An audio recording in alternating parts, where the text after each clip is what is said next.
Well, hello there. Omni-sensei here with What If I Was Reborn as Invincible with Superman Powers, Part 3. If you enjoy this content, please smash the like button. If you haven't already, please subscribe to the channel. Don't forget to check out the original story linked in the description. I hope you enjoy listening to it. The moment his boots hit the ground of the GDA, Mark was already moving. Down sterile white halls, past stunned GDA agents, toward the medical wing. Anissa matched his pace, keeping a respectful step behind. Eve was in one of the secured recovery rooms.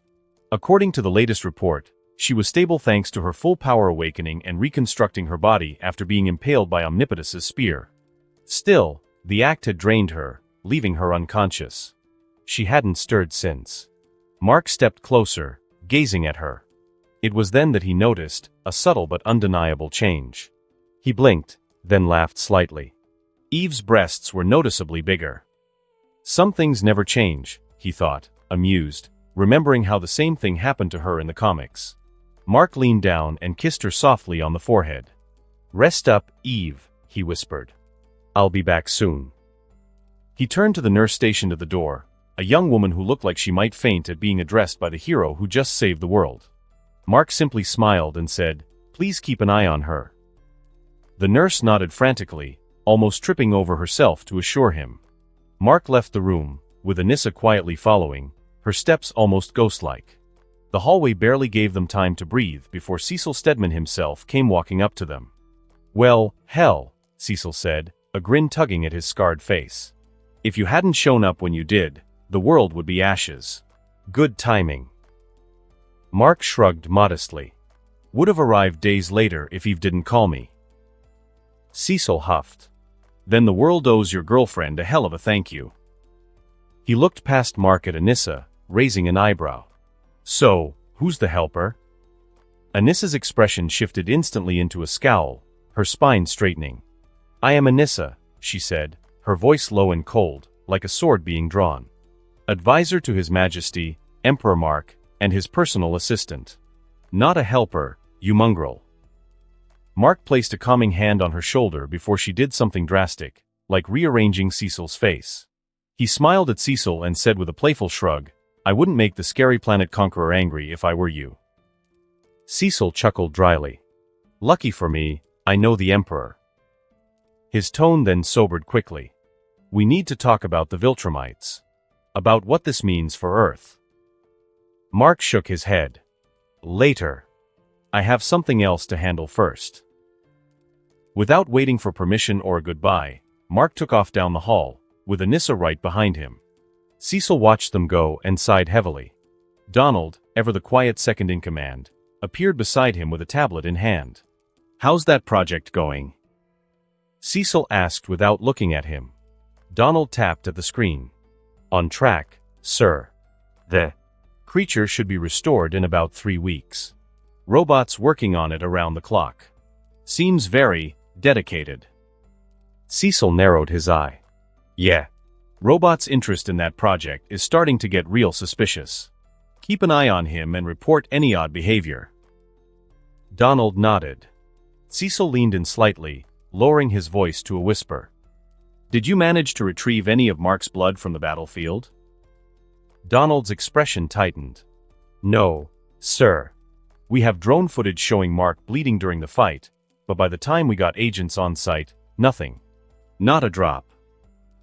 Cecil frowned. "What do you mean, nothing?" Donald showed him security footage from one of the drones. It showed a patch of the battlefield where Mark had fought, but there was no blood. It was as if it had been cleaned. Cecil cursed under his breath. God damn it. Having a blood sample would have been insurance. In case he ever stopped being one of the good guys.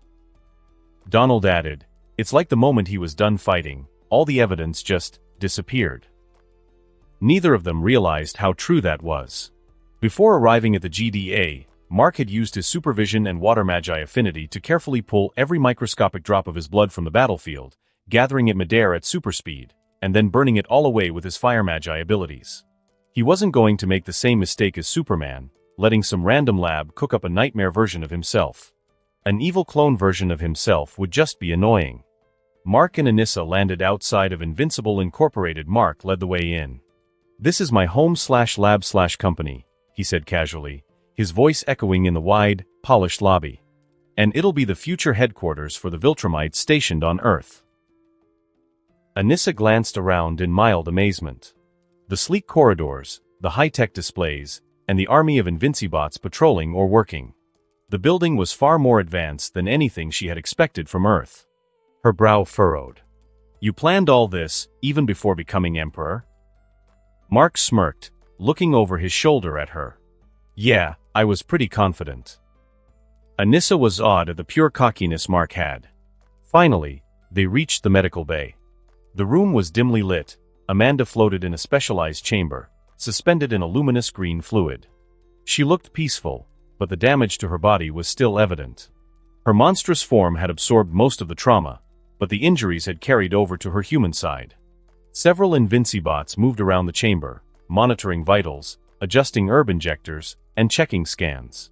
Mark approached the chamber and rested a hand against the glass. "How is she?" he asked. One of the bots responded, its voice smooth and efficient. "Her vitals are stable but weak. The damage to her neural network suggests moderate to severe brain damage. She remains in a comatose state.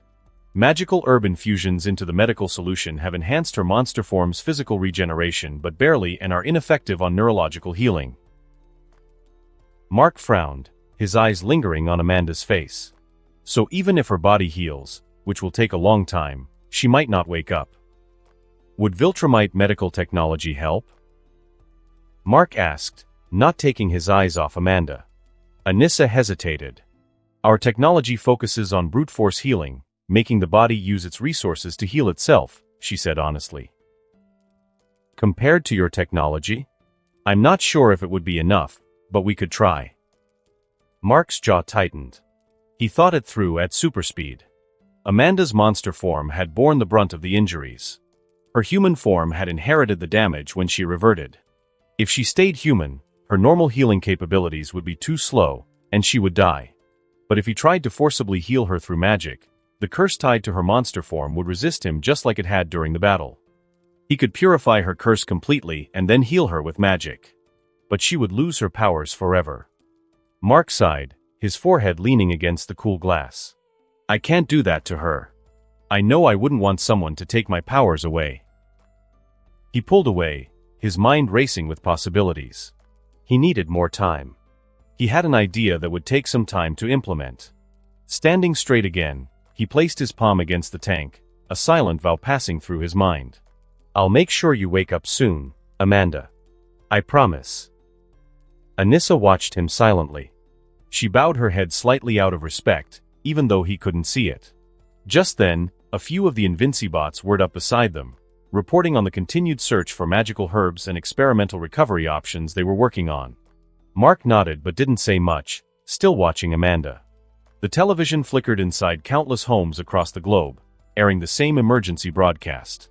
Heroes rallied to defend the Earth against a world-devouring threat named Omnipotus. However, at the darkest hour, a mysterious new hero emerged, clad in a suit reminiscent of Omniman's, bearing the red and white colors and symbol. But clearly stronger, faster, and unlike any hero we've ever seen. The news anchor shuffled the papers nervously on his desk. "We still don't know the identity of this new champion. What we do know is, without him, Earth would likely have fallen today." Footage played showing a red and white blur clashing violently with a monstrous figure midair. Explosions rippled in the background. At Debbie Grayson's house, the volume on the TV was maxed out. Debbie sat cross-legged on her couch, gripping a pillow so tightly that her knuckles were white. She stared at the screen, tears brimming in her eyes. Not from sadness, but pride. The footage wasn't clear enough for most people to recognize the new hero. But Debbie? She knew that figure. That posture. That speed. That was her son. That was Mark. When she saw a moment where Mark punched Omnipotus so hard that the villain spiraled through the air, she jumped to her feet. "Yes, Mark," she shouted, pumping her fist into the air. "Kick his ass." The neighbors probably heard. Debbie didn't care. Her baby boy had saved the world. She was used to her husband saving the world and all, making her pretty apathetic to it. But seeing her son doing so from such a major threat brought about her motherly pride. Later, there was a knock at her door. Debbie rushed to open it and nearly knocked Mark over with a hug. She squeezed him tight, burying her face into his chest. He chuckled and returned the hug, patting her back gently. "I knew you'd win," she told him. Mark pulled back, smiling warmly. "Of course you did." Behind him, Anissa stood stiffly, arms crossed behind her back, looking every bit the soldier. She wasn't used to these family scenes. Before Mark could even introduce them, Anissa suddenly dropped to one knee, bowing low with her arm across her chest. "It is an honor to meet the mother of His Majesty, Emperor Mark," Anissa said formally, head lowered. Debbie blinked, startled. "Oh, no need for all that," she said hurriedly. "Please, get up. I'm just a mom, no bowing necessary." Anissa rose obediently, though she still looked unsure how to act. Mark grinned. "She's still learning. Earth customs are different." Debbie gave Anissa a warm, forgiving smile. "You'll pick it up fast. Welcome to Earth." Mark clapped his hands lightly. "Anyway, I actually came to check up on you, Mom. I know Dad's not here yet, and with everything that's happened, I just wanted to make sure you're okay." Debbie softened, her hands moving to cup Mark's face affectionately. "I'm fine. Now that I know you're safe." Then she stepped back, hands on her hips. "Speaking of your father, where is Nolan?" Mark shrugged casually. "I left him in charge of the Viltrumites when Eve called for me. They're en route. Should land on the moon in about 3 or 4 days." Debbie made a face. "Humph. Must be nice. Wish I could call Nolan and have him show up instantly whenever I need him to go shopping." Mark burst out laughing. "Yeah, that would be nice." His laughter faded into a more serious tone. "Mom, listen, with everything that happened, there's a good chance my identity might get leaked. A lot more people are paying attention now. I think it's safer if you stay at my place until Dad arrives." Debbie hesitated for a second but then nodded. She wasn't stupid. She had lived this life long enough to know the dangers. "I already have an emergency bag packed," she said, motioning toward the closet where a suitcase sat ready. Mark grinned, pride shining in his eyes. "That's my mom." Within minutes, Mark scooped Debbie into his arms like she weighed nothing. Anissa followed, carrying the suitcase effortlessly. They took off into the sky, streaking toward Invincible Incorporated. As they landed, Mark set Debbie down carefully. "Anissa's going to stay here with you while I finish some things," Mark said. "She's more than capable of keeping you safe." Anissa bowed slightly again. "I will guard her with my life, sire." Debbie chuckled awkwardly. "You don't have to risk your life. And Debbie is just fine." Mark gave them both a wave. "I'll be back later." And with that, he launched into the sky again, with one last stop to make. Mark landed outside Amber's house a minute later, the familiar suburban neighborhood feeling weirdly normal compared to everything else going on. Mark knocked on the door, smiling. He expected Amber. Instead, the door creaked open and revealed a middle-aged man. He was thin, had glasses perched crookedly on his nose, and had blonde hair streaked with gray. Amber's father. Mark blinked. Amber's dad blinked back. There was a long, awkward pause as the two stared at each other. For all the times Mark had been to Amber's house, he never ran into her father. Mark realized, belatedly, that he was still wearing his full Emperor uniform.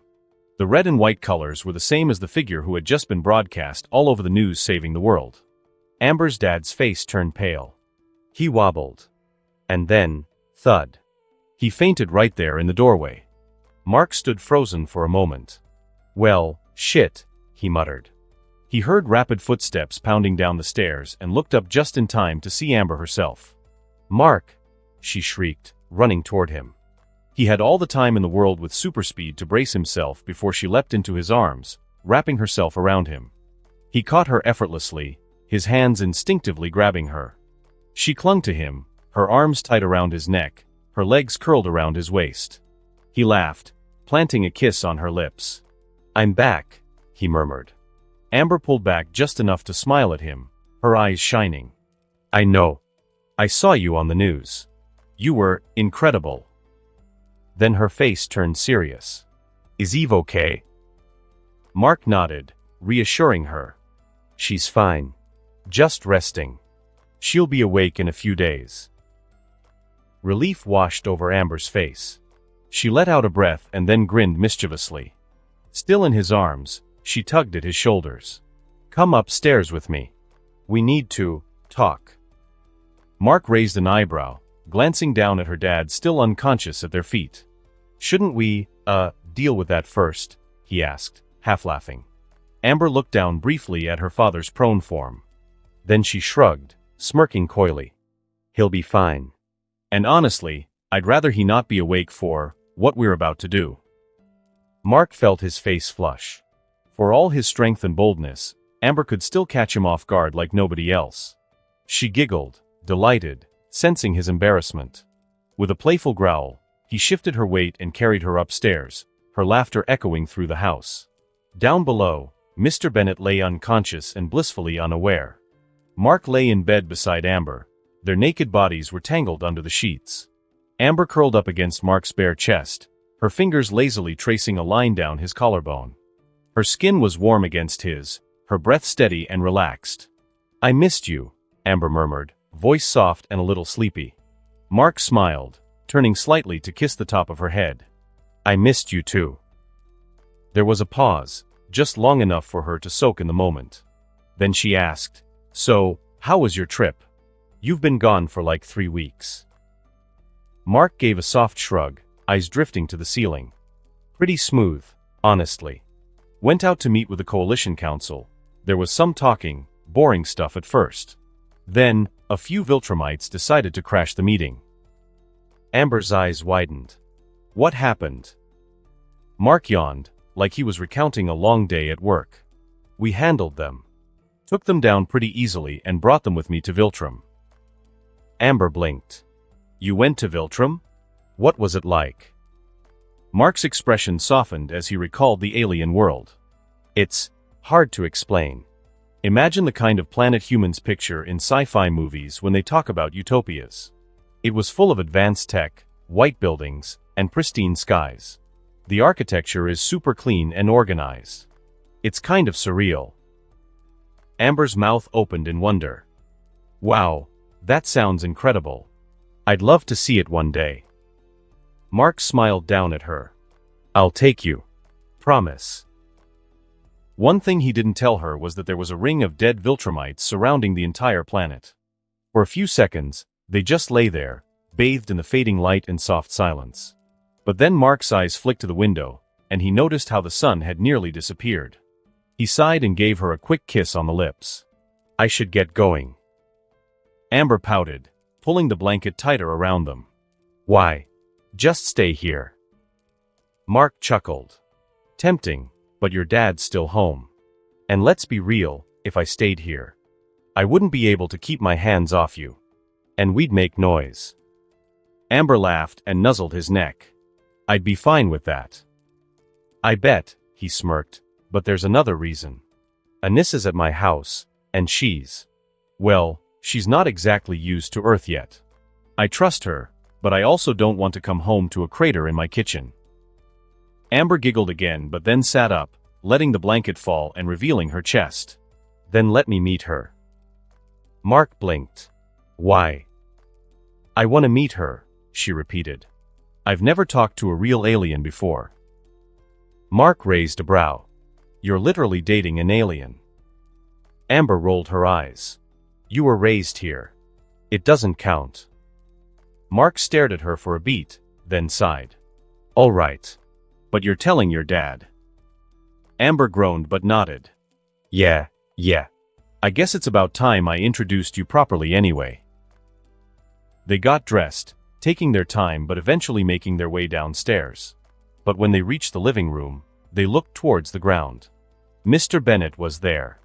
Still unconscious, lying sprawled across the hardwood floor exactly where he had fainted earlier.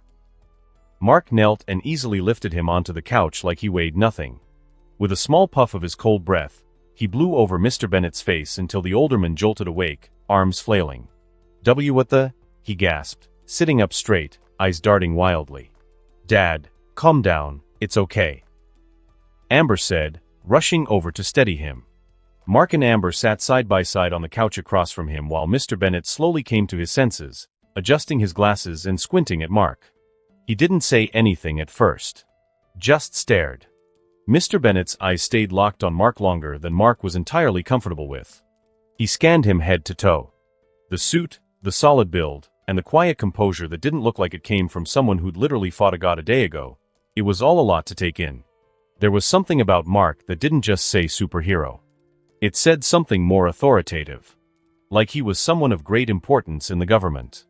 Eventually, Mr. Bennet cleared his throat and sat up a little straighter on the couch. I guess I should start with introductions. I'm George Bennet, Amber's dad. Mark smiled and extended a hand. Mark Grayson. And I'm her boyfriend. Amber glanced at her dad from the corner of her eye. She kept her hands in her lap, her knees drawn in close. She didn't say anything, but her nervousness was all over her face. George shook Mark's hand stiffly. His grip wasn't weak, but somehow it managed to not hurt him. Boyfriend, he said, repeating it to himself. It was clear he was trying to process everything. Not just the guy sitting across from him, but what that guy represented. George had watched the news. He'd seen him take on that cosmic monster that hooped the Guardians of the Globe and other heroes like they were babies. And now that same guy was here. On his couch. With his daughter. So, what's your superhero name? George awkwardly asked. Well, people usually know by the name Invincible, Mark said. You're invincible, George said slowly in awe. Mark nodded. That's right. There was a beat of silence. George looked away, rubbing the back of his neck. I've heard of you. So has everyone else. You're one of the greatest superheroes in the world. People often compare you to Omni-Man. Mark had to hold back a laugh at that. Being compared to his father, who almost took over the world, was ironic. George leaned forward, resting his elbows on his knees. I'm gonna be honest with you. This isn't easy for me. You seem like a good kid. But you're not just a kid. You're a superhero. And that scares the hell out of me. Mark nodded. I get it. Not everyone can handle having a superhero in the family. George looked down at his hands, turning them over slowly like he was staring through them. You know, my dad was a superhero. He went by President Mike. He wasn't famous. He had the ability to create weird energy guitars that could fire off sound waves when he played them. Pretty ridiculous looking back, but he meant well. I asked him one day why he became a hero, and he told me that when he got his great powers, he felt that he needed to use them with great responsibility, and his way of doing that was by putting away bad guys. Mark inwardly stiffened. Amber blinked and looked at him. You never told me that. I didn't think I needed to, George said, smiling faintly. But the thing is, it cost us everything. One day, a guy my dad put away recognized him walking around in regular clothes. No costume. Just him and my mom, grabbing groceries. Mark could tell where this was going. They both got shot. Mom survived, but she'd been in a wheelchair ever since before she passed. My dad didn't make it. I'm really sorry, Mark said. George nodded but didn't say anything right away. He looked at Mark again. You saving the world is great. I'm glad you're out there doing it. But when you're doing that, it's not you that I worry about. It's her, which is why I can't accept this relationship. Amber gently reached over and took her dad's hand. Her grip was soft but firm. Mark spoke. You're not wrong to be worried. You're right. People around me do get hurt. It's happened before. During the fight with Omnipotus. I almost lost 2 people I care about. One of them is still in a coma. I won't lie and say I'll always be around to protect Amber, but... At this pause, Mark gave off an oppressive feeling. I'll be sure to do anything to make sure she's safe and alive, even if I have to travel to the afterlife and drag her soul back. Amber's eyes teared up a bit. She leaned into Mark, resting her head against his shoulder. He wrapped an arm around her slowly, gently. After a few long seconds, George exhaled deeply. All right, he said. I still don't love this, George admitted, standing. But I believe you. If you say you'll protect her, I'll hold you to it. Mark stood too, his posture respectful. You have my word. Amber was already smiling through her tears. She stood up and threw her arms around Mark's neck, whispering, I love you. Mark held her close, trying not to sense her dad staring daggers at him. And just when things started to settle, Amber looked up and said, casually, I'm staying at Mark's tonight. George's calm shattered instantly and was replaced with fatherly anger. No, you're not. Dad, come on. I don't care if he saved the planet. You're not, I am, she said firmly. And I'll be fine. Eventually, George sat back down at her firm attitude and rubbed his forehead. Fine. This is what I get for spoiling you so much as a kid. Thank you, Daddy, she said, planting a kiss on his cheek. Yeah, George waved her off. Mark flew towards his home with Amber snug in his arms. When they arrived, Mark introduced Amber to Anissa and his mom as his girlfriend. Anissa already knew about him having multiple partners. But Mark's mother was shocked, as she thought Eve was his girlfriend. This brought about an awkward interaction with Mark having to explain that both were his partners. Debbie hadn't taken to that too kindly and ended up scolding him. Having him kneel in front of her while yelling at him about monogamous relationships. The only way Mark could get out of the situation was by mentioning that the Viltrumites will arrive in about a day's time. Nolan stood near the viewport of the Viltrumite Imperial cruiser as it descended toward Earth's moon. He had once stood on this moon planning to conquer Earth, prepared to bring its people to heel for the glory of the Empire. Now, he was returning alongside dozens of his kind, not as an invader, but as a visitor. He'd never imagined this would be the future. His son, Mark, had done more in his short lifetime than most Viltrumites did in centuries. Nolan had lived for over 2,000 years, fought through galaxies, and toppled planets. But nothing made him feel more pride than what Mark had become. When the ship landed, Mark was already there waiting, floating with his arms crossed above the docking bay as the airlock opened for him. A meeting was called for all the Viltrumites. One by one, the Viltrumites filed into the hall under the orders of the new Emperor Mark administration. He stepped forward, addressing them with a firm voice. Things are going to be different from now on, he began. Your time on Earth won't be about conquest. It will be about learning to coexist with other species.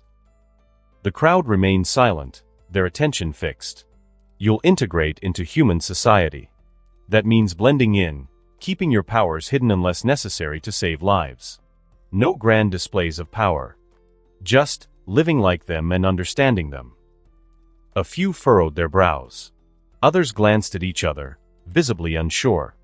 You'll take on human identities, live among the population, and you'll need to find mates. That's how we'll rebuild our numbers. There will be quarterly check-ins. If needed, I'll provide jobs, housing, and funds through my company to help you adjust.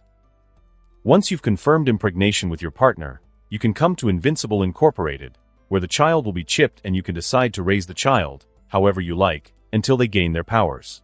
They'll be trained on Viltrum to control their powers when the time comes so they don't endanger the world we're trying to protect. When they have good control over their powers, they'll be allowed to stay on whichever planet they choose. There was some hesitation among the crowd, especially from the older ones. Bragg stood with his arms crossed, a scowl etched deep into his face. Conquest stood beside him, quiet but clearly displeased. Mark knew Thrag wouldn't openly object. Not anymore. He'd been dethroned, and his strength was not enough to challenge Mark's rule. Still, that bitterness was there. Mark could feel it like heat from a distant fire. Thrag clenched his jaw. Inwardly, he cursed Mark 1,000 times over. His reign as Grand Regent had ended in defeat, yet he lived, and now he was just another one of Mark's advisors. A soldier with a title, nothing more. The humiliation was sharp, but he held his tongue. For now. Mark turned back to the assembly. Cause trouble, and you'll be punished. Hurt a human, and you'll answer to me directly. Detain if it's necessary and with restraint. However, if the reason behind hurting a human is reasonable, like self-defense, then there will be no punishment, but your actions will be judged if self-defense was needed. At the end of his speech, he distributed prepaid cards, each loaded with $100,000, to help them settle in. A practical gift, but also a message. This wasn't just an assignment. It was a new lifestyle that they'll have to adjust to. After the meeting, Mark and Nolan stood off to the side. "I hope this works," Nolan said quietly. Mark nodded. "I'm not saying it'll be smooth, but Earth changed you, so I think it can change them too." Inwardly, Mark thought about how easily the Viltrumites had accepted Earth in the comics. But real life wasn't a comic. Things were messier here. He added, "I've also left a team back on the ship to monitor all the Viltrumites. They'll make sure nothing crazy happens while they're blending in. Plus, the quarterly check-ins will help us catch anything early." Just then, Nolan's communicator chirped. A familiar voice came through the feed. "Nolan, are you back on Earth yet?" Nolan responds. "Oh, Cecil," leaning in to whisper to Mark, "by the way, see if you can get this tracker off my shoulder. I already protect the world anyway. I don't need Cecil over my shoulder telling me how to do it." Mark thought it over. "Yeah, I mean the punishment is kind of useless, because you already work with him. I'll try and work things out." Cecil's voice cut through again. "We've got some things to talk about. Meet me at the GDA." Mark spoke through his own communicator. "Actually, that works out.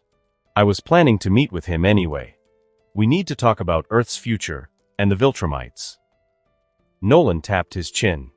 "Might want to talk to him about documentation, too. Back when I first arrived, I had to get the GDA's help just to exist on paper." Mark chuckled. Noted. GDA headquarters. Walking in, Mark noticed Cecil looked much better and less stressed than the last time he saw him. "You sure took your time," Cecil muttered when Mark and Nolan entered. Mark gave him a calm nod. "You look way better than the last time I saw you. What's your secret?" With a deadpan voice, "I sit in a tub of goop for 30 minutes and it re-energizes me." Mark laughed, but he vaguely remembered something like that from the comics. Cecil then dove right into the topic at hand. "First, you're aware of your newfound fame? Well, we've been trying to cover it up, but your appearance during the Omnipotus fight wasn't subtle. The whole world saw a guy in red and white punch a reality-warping god into the stratosphere before we could block the news. I'm fine with them connecting that to my invincible identity," Mark replied. "Just not to Mark Grayson. My mom's still got a house. I'd like to keep it private." Cecil waved a hand.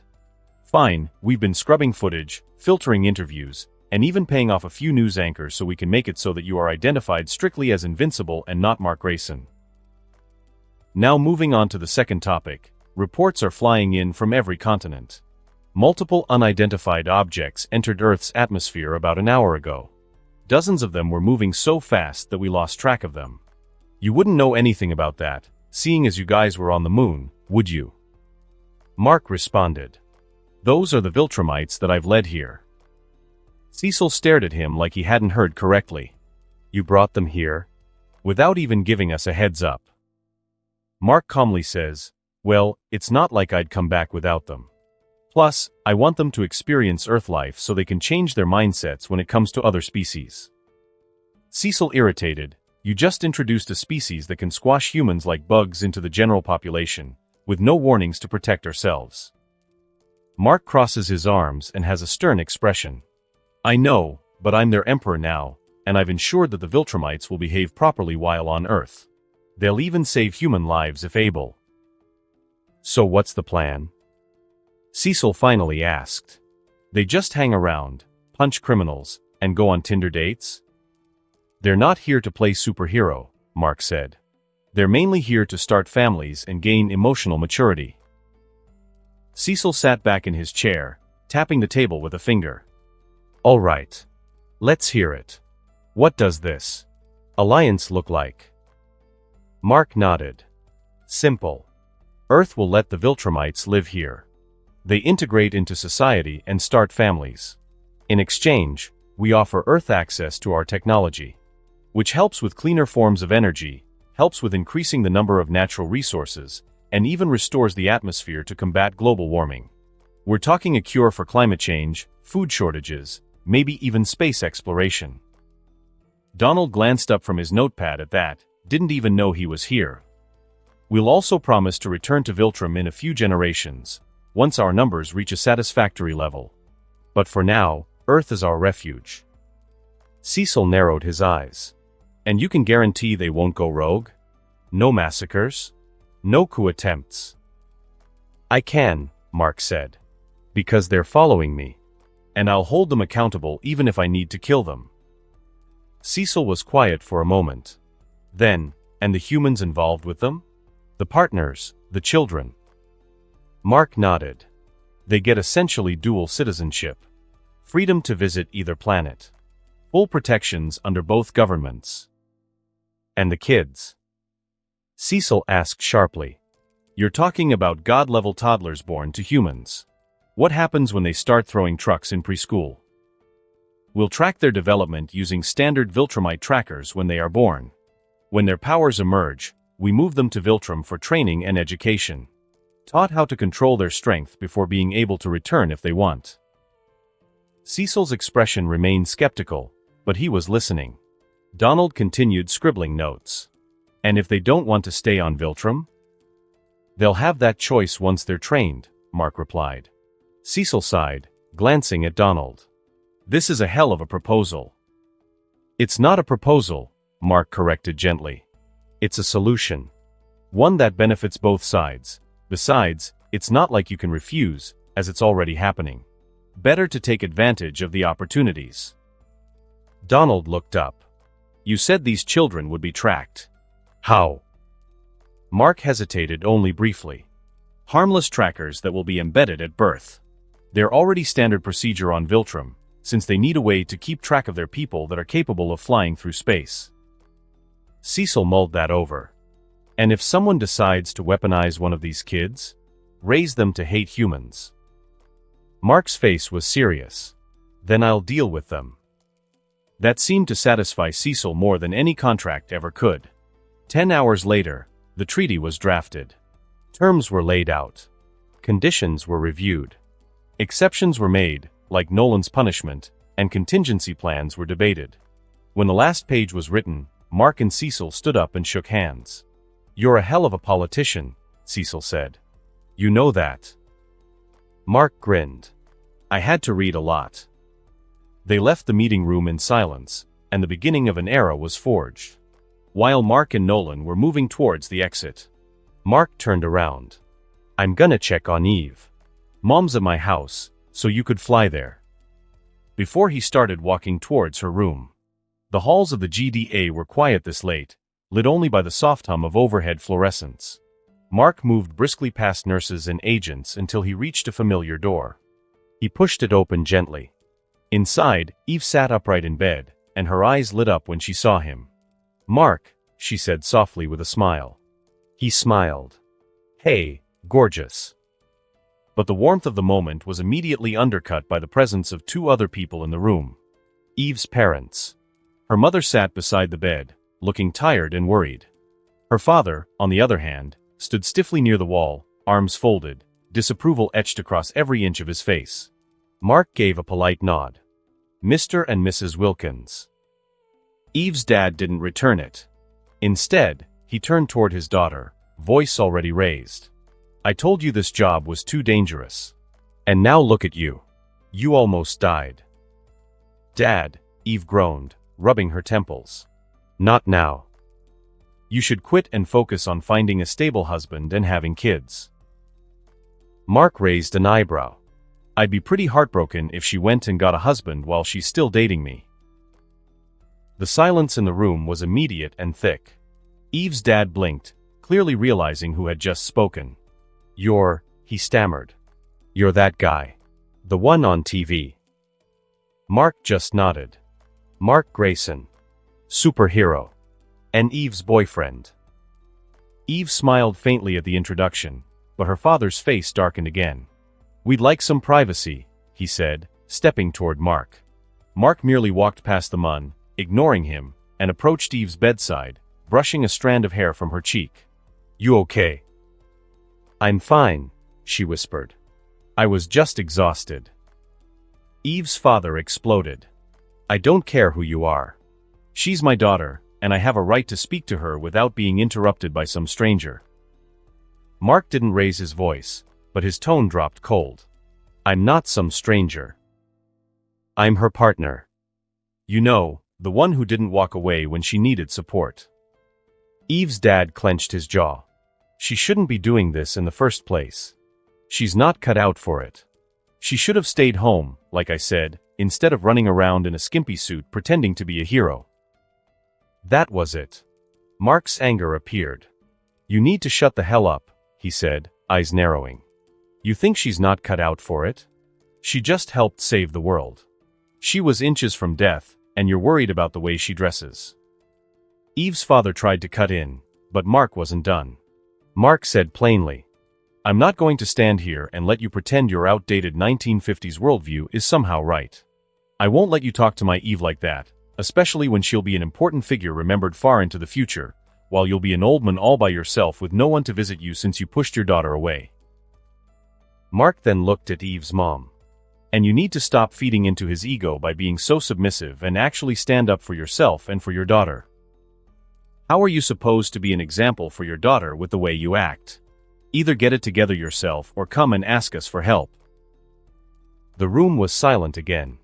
Eve's mother looked visibly torn, her hands clenched together in her lap. Her father, red-faced and seething, finally growled, Come on. We're leaving. He didn't even look at Eve as he turned toward the door. Her mother hesitated a second longer, then followed. Mark stood still, waiting for the door to shut. Then he sat down beside a tearful Eve and gently took her hand. I'm sorry for that, he said. Eve shook her head. Don't be. They were always like that. You just got through to them better than I could. She wiped her eyes, but her smile was sincere. I love you, she said. Mark leaned in, kissed her forehead, and whispered, I love you too. Eve's grin returned with a mischievous edge. Now get in this bed before the nurse comes back. Mark smiled. He slipped off his boots and crawled gently onto the bed beside her. Eve slid into his arms immediately, her head resting on his shoulder. The hospital blanket barely covered the both of them, but they didn't care. Eve's fingertips traced lazy circles on his chest through the fabric of his shirt, and Mark felt himself relax. She smiled and leaned up to kiss him.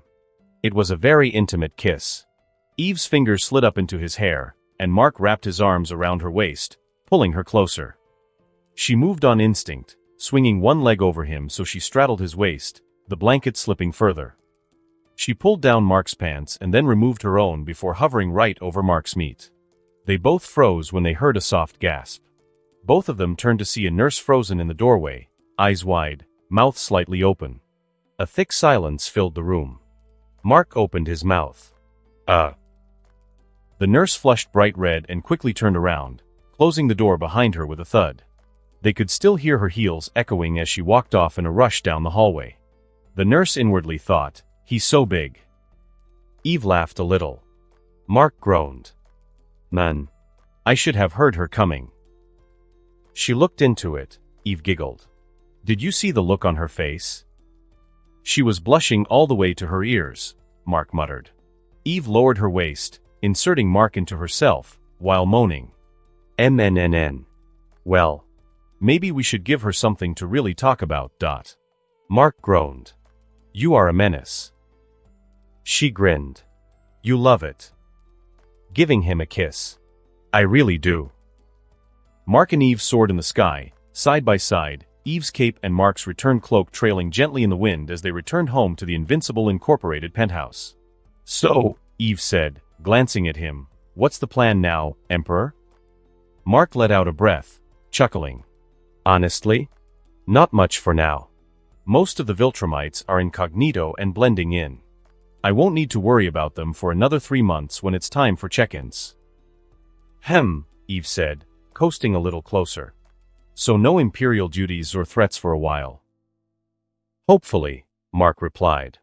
Until then, I'll focus on helping Amanda recover, help Anissa adapt to Earth, go back to hero patrols, and maybe help rebuild Chicago a bit. You know, the usual. Eve commented. That's a lot. But I hope you didn't forget the most important thing. What's that? Spending time with your girlfriends. Her tone was playful, but there was a note of sincerity behind it. Mark grinned and dipped slightly in the air, floating beneath her to steal a quick kiss. Never forget. That's always priority number one. Eve's eyes twinkled mischievously. And by girlfriends, you mean me and Amber, right? Or, are we counting Anissa now too? Mark didn't shy away. Anissa's made her intentions pretty clear. She wants to be by my side, and honestly, I don't see a future where she's not. So yeah, she counts. Eve blew a raspberry. Wow. Another one. You're way too nonchalant about this, you know that? I thought I could get you flustered at the very least. Mark laughed. I already know better than to get too arrogant about this subject. I don't want to lose you or Amber. I'm not just collecting dozens of partners. I'm only considering those I can really see a future with. Eve replied, half amused. Just don't go over 7. 7 girlfriends max, she said, completely serious. And I still expect some one-on-one time. Mark gave her a faux salute. Yes, ma'am. I'll make sure each of you gets proper attention. Eve smirked, then surged forward. Good. Now let's race home. Without waiting, she shot ahead, pink energy flaring around her.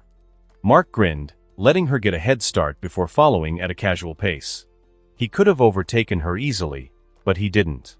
Usually, when they fly together, he has a speed limit that's closer to her max speed so she can reach home first. Plus, he liked watching her win sometimes, especially when he's trailing behind her and can use his X-ray and supervision, wink wink. Days passed. At the top floor of Invincible Incorporated, Mark stood in the medical lab, sleeves rolled up, hands moving with precision as he examined glowing herbs suspended in green fluid. Amanda floated in a transparent medical pod behind him, her monster form still wrapped in the green medical fluid.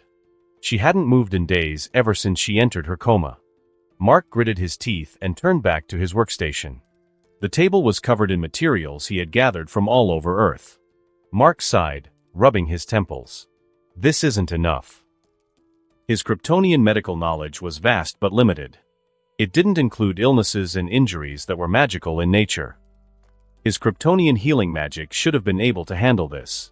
But the curse that gave her her powers was magical in origin. And it fought back against his own magic. He stood there a moment longer, then whispered, I'm going to go with the idea I had earlier and it'll change you. But I'll make sure you fully recover. Mark lifted his hand as a green energy surged through it. The air shimmered, twisting space in a tight circle until it opened, a swirling green portal hovering in the air. He hadn't used Angstrom Levy's power much. Not beyond the small tests that he did to get used to the ability, and the last time he used it was to bring Angstrom to a different dimension. Flashback before Mark left for space. Levy blinked, confused and weary. Where are we? The two were currently in a wide grass field, just outside a city. Call it Earth minus, Mark replied. No aliens, no superpowers, and no magic. You're still you here, but better. You're extremely rich and respected as one of the smartest people on the planet. Angstrom's brows furrowed. Why did you bring me here? Mark said. It's kinda of a thank you for your powers. Besides, you wanted peace, right? This world is very peaceful. Levy didn't move, having knelt in the grass with a hopeless expression. I didn't ask you to take my power, Grayson. I didn't exactly have a choice, Mark said, scratching the back of his head. Look at this. Mark opened a portal showing a version of their Earth. Canon Angstrom was holding Canon Debbie and Canon Oliver hostage as Canon Invincible struggled, bloodied and exhausted. He then opened another portal where Angstrom was monologuing as evil versions of Invincible slaughtered innocents, the skies full of carnage and collapsing cities. You see, Mark said. That's where you were heading. Levy collapsed completely, sobbing into the dirt. I'm not like them. True. You probably would have been different. But I am a selfish person and your abilities were something I wanted. Please, give it back. Mark stepped through the portal. It closed behind him, leaving Levy to stare at the sky of his new world, silent, broken, and filled with growing rage. Flashback end. Stepping through the portal, Mark stepped into a quiet hospital room. The woman in the bed was unconscious, her brown hair was messy, and her breathing was normal. Machines beeped around her in a steady rhythm. The woman in the bed was a lawyer who got shot for exposing a crime boss called Nicholas Trask. She was also the cousin to one of the strongest there is. This woman was Jennifer Walters, better known in the future as She-Hulk. Bruce Banner had already been here. He had done the transfusion and ran away due to incoming authorities. Mark stood at the foot of her bed. He was currently in awe of meeting a big Marvel figure. She still looked fragile. But he put that awe to the side. "I'm sorry for this," Mark said softly, pulling a sterile syringe from his belt. He moved gently, drawing a vial of blood from her arm. She didn't wake. Mark stepped back just as distant footsteps echoed from the hallway. Time to go. He opened another portal, slipping through it. No one even knew he'd been there, allowing for events that were supposed to happen to naturally happen. Now back in his lab, the green portal closed. Mark held the vial in his gloved hand, staring at it. Let's see if gamma-radiated blood and Kryptonian bioengineering can save a monster girl. He turned toward Amanda's pod, the faintest smile crossing his lips. You're going to be one of the strongest there is. Back at Guardians HQ, inside a dimly lit private chamber sealed from outside interference, Robot activated a dozen floating screens filled with diagnostics and video feeds. The drone was being guided remotely as usual, every action an extension of the brilliant and now fractured mind of Rudy Connors, safely encased in a nutrient tank elsewhere, far from public sight.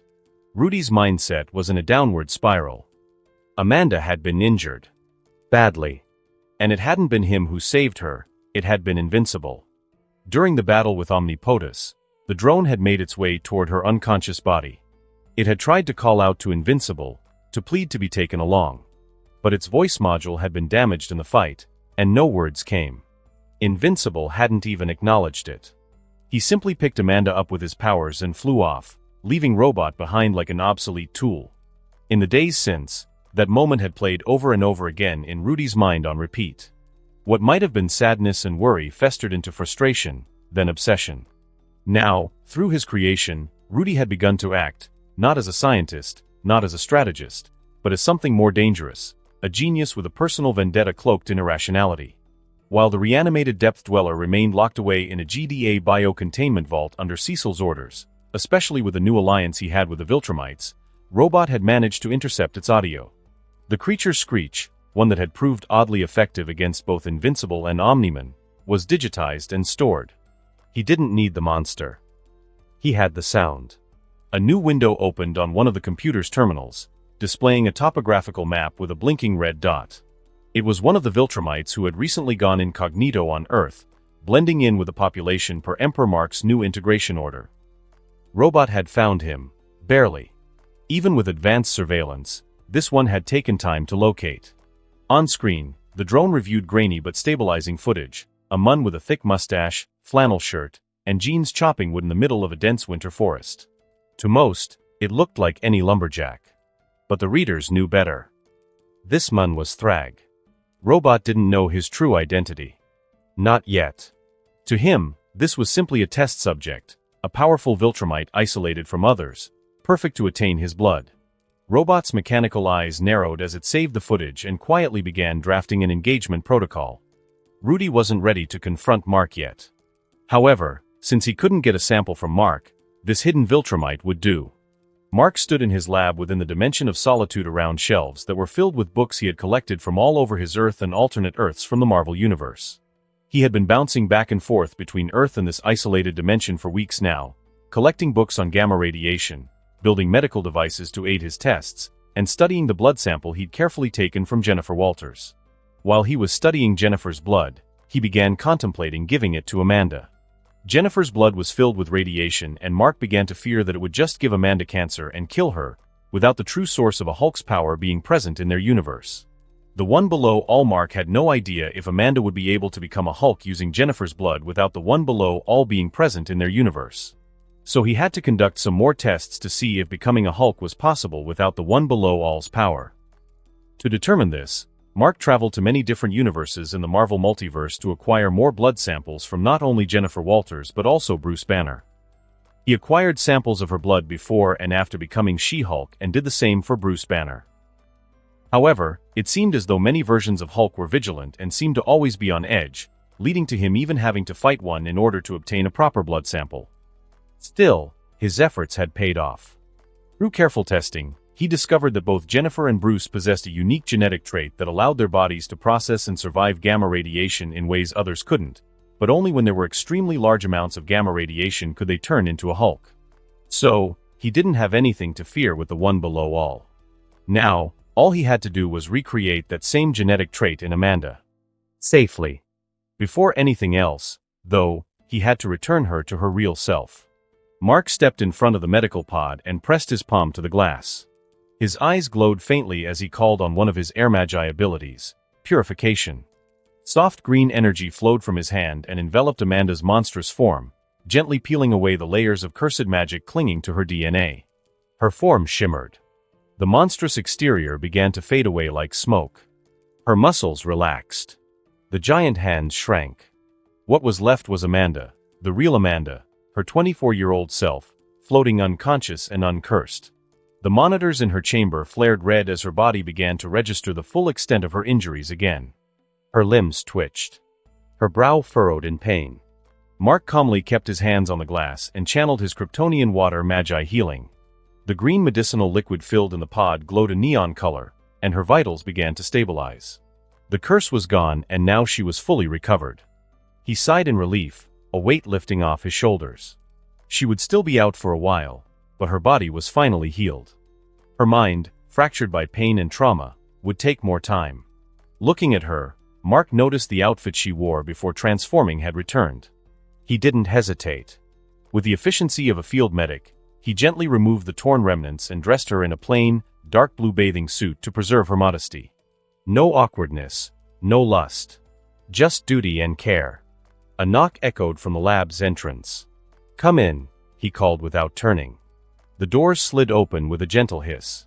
Anissa entered, dressed in jeans, a loose blouse, and flats. An outfit she wouldn't have usually worn before her almost 2 months on this planet. Earth was really rubbing off on her. "You never told me she looked like this," Anissa said, glancing at Amanda. "I just thought you had some peculiar tastes." Mark snorted a laugh. "That's her real form.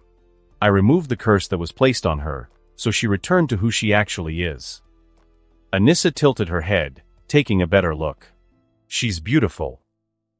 "She is," Mark agreed, almost absently. Anissa moved closer to him. "I can't wait until we can share you," she said playfully, running a hand down his arm. Mark didn't mind her flirtations. Over the last month and a half, they had gone on a few dates. He'd helped her understand Earth, helped her loosen up, and she, in turn, had shown him an emerging new side beneath her hardened shell. They'd kissed once or twice. Actually, they've kissed multiple times. But he hadn't made anything official. "You'll just have to wait until I talk to Amanda," Mark said. "I need to get her answer about the confession I made before leaving for Telescria. It's only fair." Anissa nodded. "Ah. So it's a matter of placement." That wasn't how he would have put it, but it worked. He let it slide. She leaned in and kissed him, her lips lingering with heat and a hunger she didn't bother to hide. "I really can't wait until the day comes." Then she winked and turned to leave. "I'm off to find Amber or Eve. They promised to show me how to make those croissants I love." Mark watched her go, a smirk tugging at his lips. "I hate to see her go, but I love to see her walk away." When the door slid shut, he turned back to Amanda. She floated peacefully now, her breathing even. All that was left was to give her the She-Hulk's blood mixed with one of the serums he's made. During his time in his dimension of solitude, Mark had always known his hybrid DNA was unique, but he managed to create the miracle that was himself on his own terms. 2 serums sat in cold stasis beside him, one for humans, one for Viltrumites. The challenge hadn't been simple. While using the data stored in his blood from the Codex, Mark managed to easily make a serum that'll turn a human who drinks it into a Kryptonian and grant them the standard Kryptonian abilities. Whereas, making a serum that'll grant Viltrumites Kryptonian abilities was more challenging. Viltrumite physiology, thanks to their smart atoms, resisted unnatural genetic alteration with ferocity. Their bodies were nearly impervious to force changes, especially after centuries of their smart atoms getting used to how they were constructed. Meaning, although smart atoms are known to adapt to different environmental stressors, they still follow a certain blueprint of how a Viltrumite is constructed, causing them to be rigid and reject unnatural changes to this blueprint. Mark, however, had both Viltrumite and Kryptonian DNA awaken simultaneously, letting the two merge and strengthen each other. The others wouldn't be so lucky, since their Viltrumite DNA would try to reject the Kryptonian DNA. So, he had to construct this serum to bypass the smart atoms' resistance and merge seamlessly with a Viltrumite's DNA. After a couple of days in his dimension of solitude, he had done it. Luckily, he had no need for sleep, so he worked 24/7 until he finally perfected the serum that will turn a Viltrumite into a Viltrumite-Kryptonian hybrid. He named the two serums, with the human Kryptonian serum being called Compound HK and the Viltrumite-Kryptonian serum being called Compound VK. Both were synthesized from his own blood, meaning anyone who took them would inherit his resistance to both species' natural weaknesses. More importantly, they'd eventually adapt to those weaknesses entirely with enough exposure, rendering them obsolete. Before mixing Jennifer's blood with Compound HK and giving it to Amanda, Mark had two things to do. And the first was to translate the genetic trait both Bruce and Jennifer had into Amanda's DNA. To do so, Mark brought Amanda to his dimension of solitude in order to use a device he had previously made. The gene infusion device, the same one he had once used to integrate Angstrom-Levy's dimensional ability into himself. He had spent months upgrading it, making sure it wouldn't cause pain or stress to Amanda's body like it did for him. Carefully, he lifted Amanda from her chamber and placed her into the smaller infusion pod. With practiced movements, he inserted the gene solution based on Jennifer Walters' blood into the device, locked it, and initiated the sequence. A soft hum filled the chamber. Amanda's body glowed faintly, her cells shifting on a microscopic level. Mark watched the monitors carefully. No rejection. No immune response. It was working. After an hour, the procedure was complete. He returned her to her main chamber and watched her vitals steady again. Amanda was stable and had the same trait that both Bruce and Jennifer had. Now, it was time for the final step. The testing phase. While he knew both of his serums should work, he needed to test them on a human and a Viltrumite to not risk his family's lives. "I need test subjects." The words hung in the air like a verdict. He knew what that meant. The ethical line he was about to cross wouldn't stop him. It was like he told Levy, he is a selfish person. Waving his hand, two green portals opened into alternate realities. Out of the portals came two figures. One was a version of D.A. Sinclair, nearly identical to the one from his world, save for a shaved head and being a lot more detached in regard to human lives. The other, a version of Thrag, still arrogant, still powerful, cloaked in a regal garment that looked like Battle Beast, a trophy of his conquest. From the left portal, Sinclair came tumbling out with a yelp, hitting the ground with a graceless flop. What the hell? From the right, Thrag floated out with practiced control, arms crossed as his sharp eyes scanned the red plane of Mark's dimension. "Where am I?" Thrag demanded, eyes narrowing. "Where is my army of children?" Sinclair, brushing dust off his pants, snapped, "I demand to know who's responsible for this abduction. I was on the verge of capturing this red-haired superhero wearing pin." Mark pinched the bridge of his nose. Yeah, we're skipping introductions." Before either man could say more, Mark vanished. To Sinclair's eyes, Mark simply blurred. To Thrag, it was like a ghost had struck him. One moment, Mark stood across the field. The next, his fist was embedded in Thrag's torso. The Viltrumite's eyes went wide. He coughed violently, blood sputtering from his lips as he tried to look down and process the gaping wound. Mark didn't wait. He yanked his arm back and slammed an elbow against Thrag's temple, sending him spiraling to the crimson ground, unconscious and twitching. Sinclair stared in disbelief, his jaw hanging open. What did you just kill?" Mark appeared behind him and flicked his forehead with casual precision. The force was enough to knock Sinclair out cold. He crouched beside them, pulling out vials from his pocket. Compound HK for Sinclair and Compound VK for Thrag. He injected each serum into its respective target. As the fluid disappeared into their veins, he picked up both unconscious bodies with ease and began carrying them across the plane. Several minutes later, he arrived at his lab, where two large solar pods lined with yellow sun simulation panels were built by his Invincibots. They were perfect for supercharging a Kryptonian's abilities. He took several minutes to arrive in order to allow the serum to be fully integrated into their bodies. He laid Thrag and Sinclair inside separate pods, secured them, and activated the sequence. Bright yellow sunlight flooded the chambers, bathing the unconscious test subjects in pure solar energy. It would take time, but Mark was patient.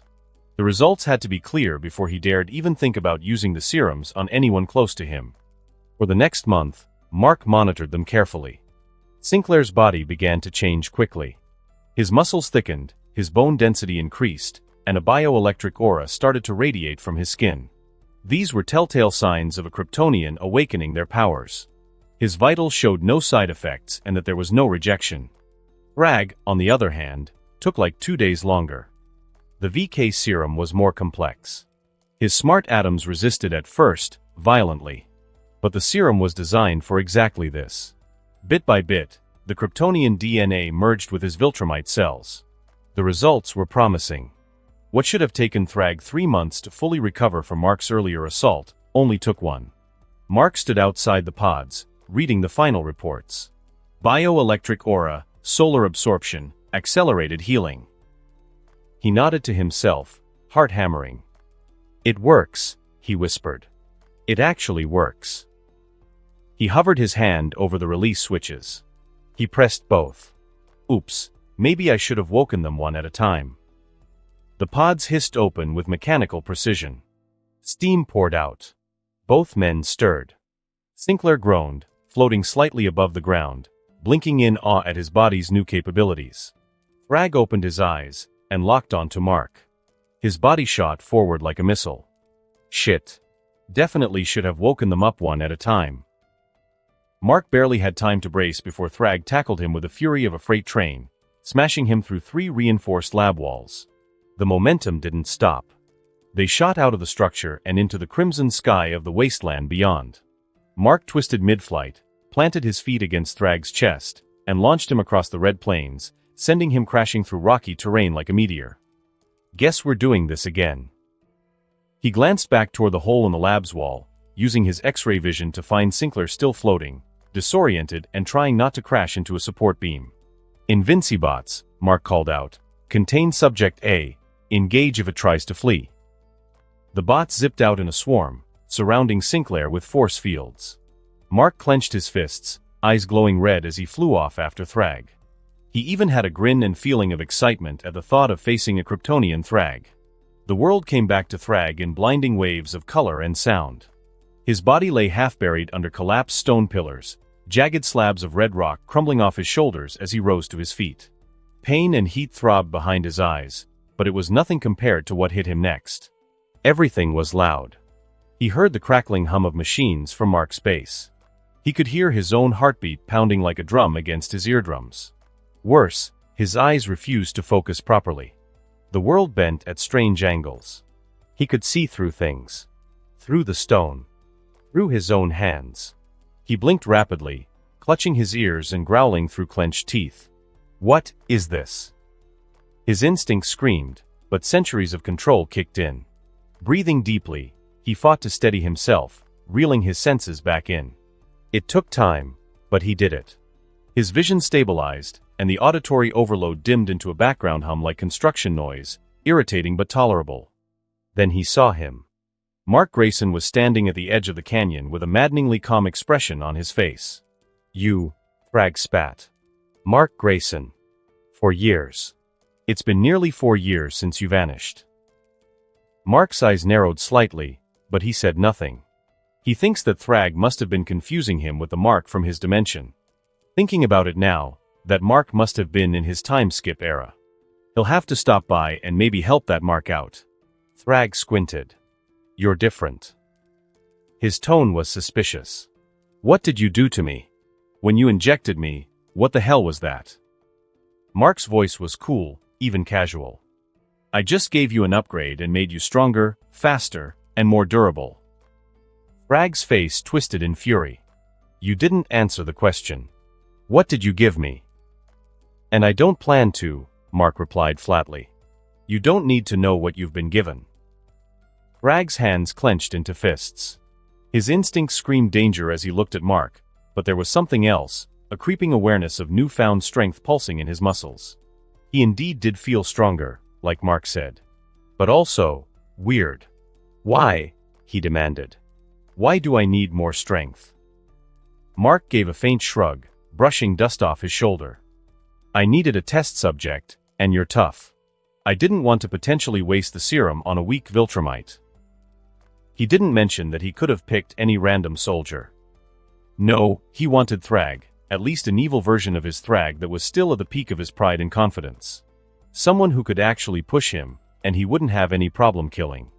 Mark smiled faintly at that thought. His life had become boring. Too easy. His powers eclipsed everything. Things that would usually get a human's heart pumping didn't even get him to breathe quicker than normal. But fighting? Fighting still gave him that spark. That high. That sense of excitement. Maybe it was the Viltrumite in him. Hell, maybe he reincarnated as a scion instead of a Viltrumite Kryptonian. Thrag's sharp eyes scanned Mark from head to toe and locked onto the familiar outfit trimmed with regal crimson. The Viltrumite Empire's imperial garb. His garb. His expression turned even angrier. Why are you wearing that? Mark blinked, then looked down at himself. Oh, right. He chuckled. Well, to put it simply, this is a different universe and here I took over the throne after handing you your butt. Thrag stared. He looked like he couldn't decide whether to attack or laugh. You expect me to believe, you don't have to, Mark interrupted. Let's just start fighting already. Or should I just kill you now? That was the last straw.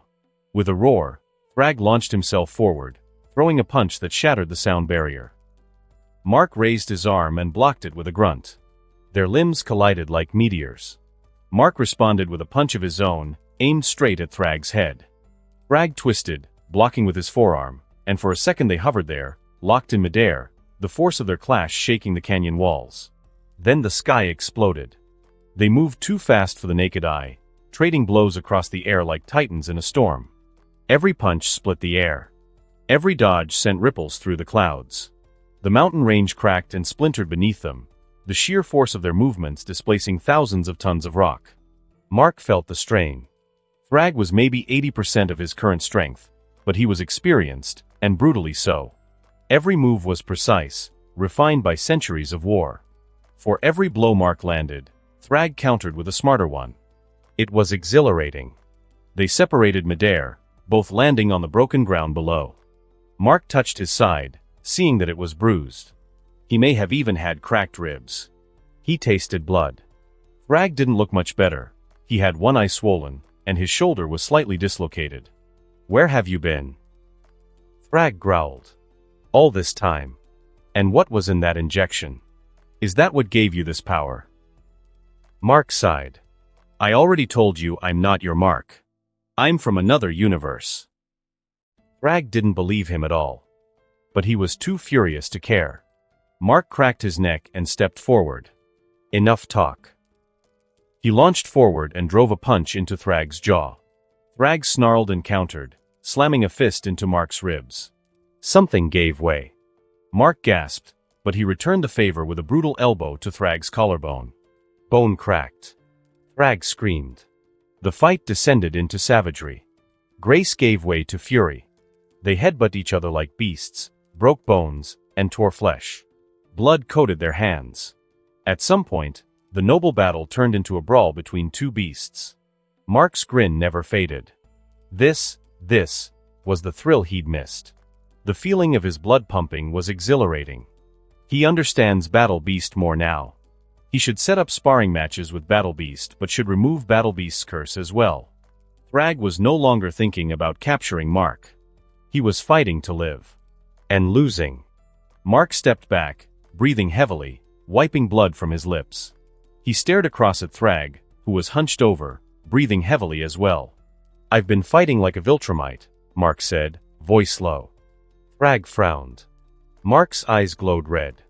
Time to fight like a Kryptonian. He fired his heat vision. The twin beams smashed into Thrag's chest, searing through his suit and torching his skin. Thrag cried out, flipping through the air and crashing into the rock. What was that? He shouted, smoking and stunned. Mark didn't answer. He appeared in front of Thrag in an instant, driving a fist into his face and following up with another blast of heat vision straight to the eyes. Thrag screamed, flailing. He swung wildly, but Mark ducked and landed a brutal headbutt that caved in Thrag's nose. The battle dragged into a lava-filled cavern deep beneath the mountain. The heat licked at their skin, but it wasn't hot enough to damage them. Mark landed, catching his breath, when he suddenly took a direct hit to the chest. Thrag's eyes glowed.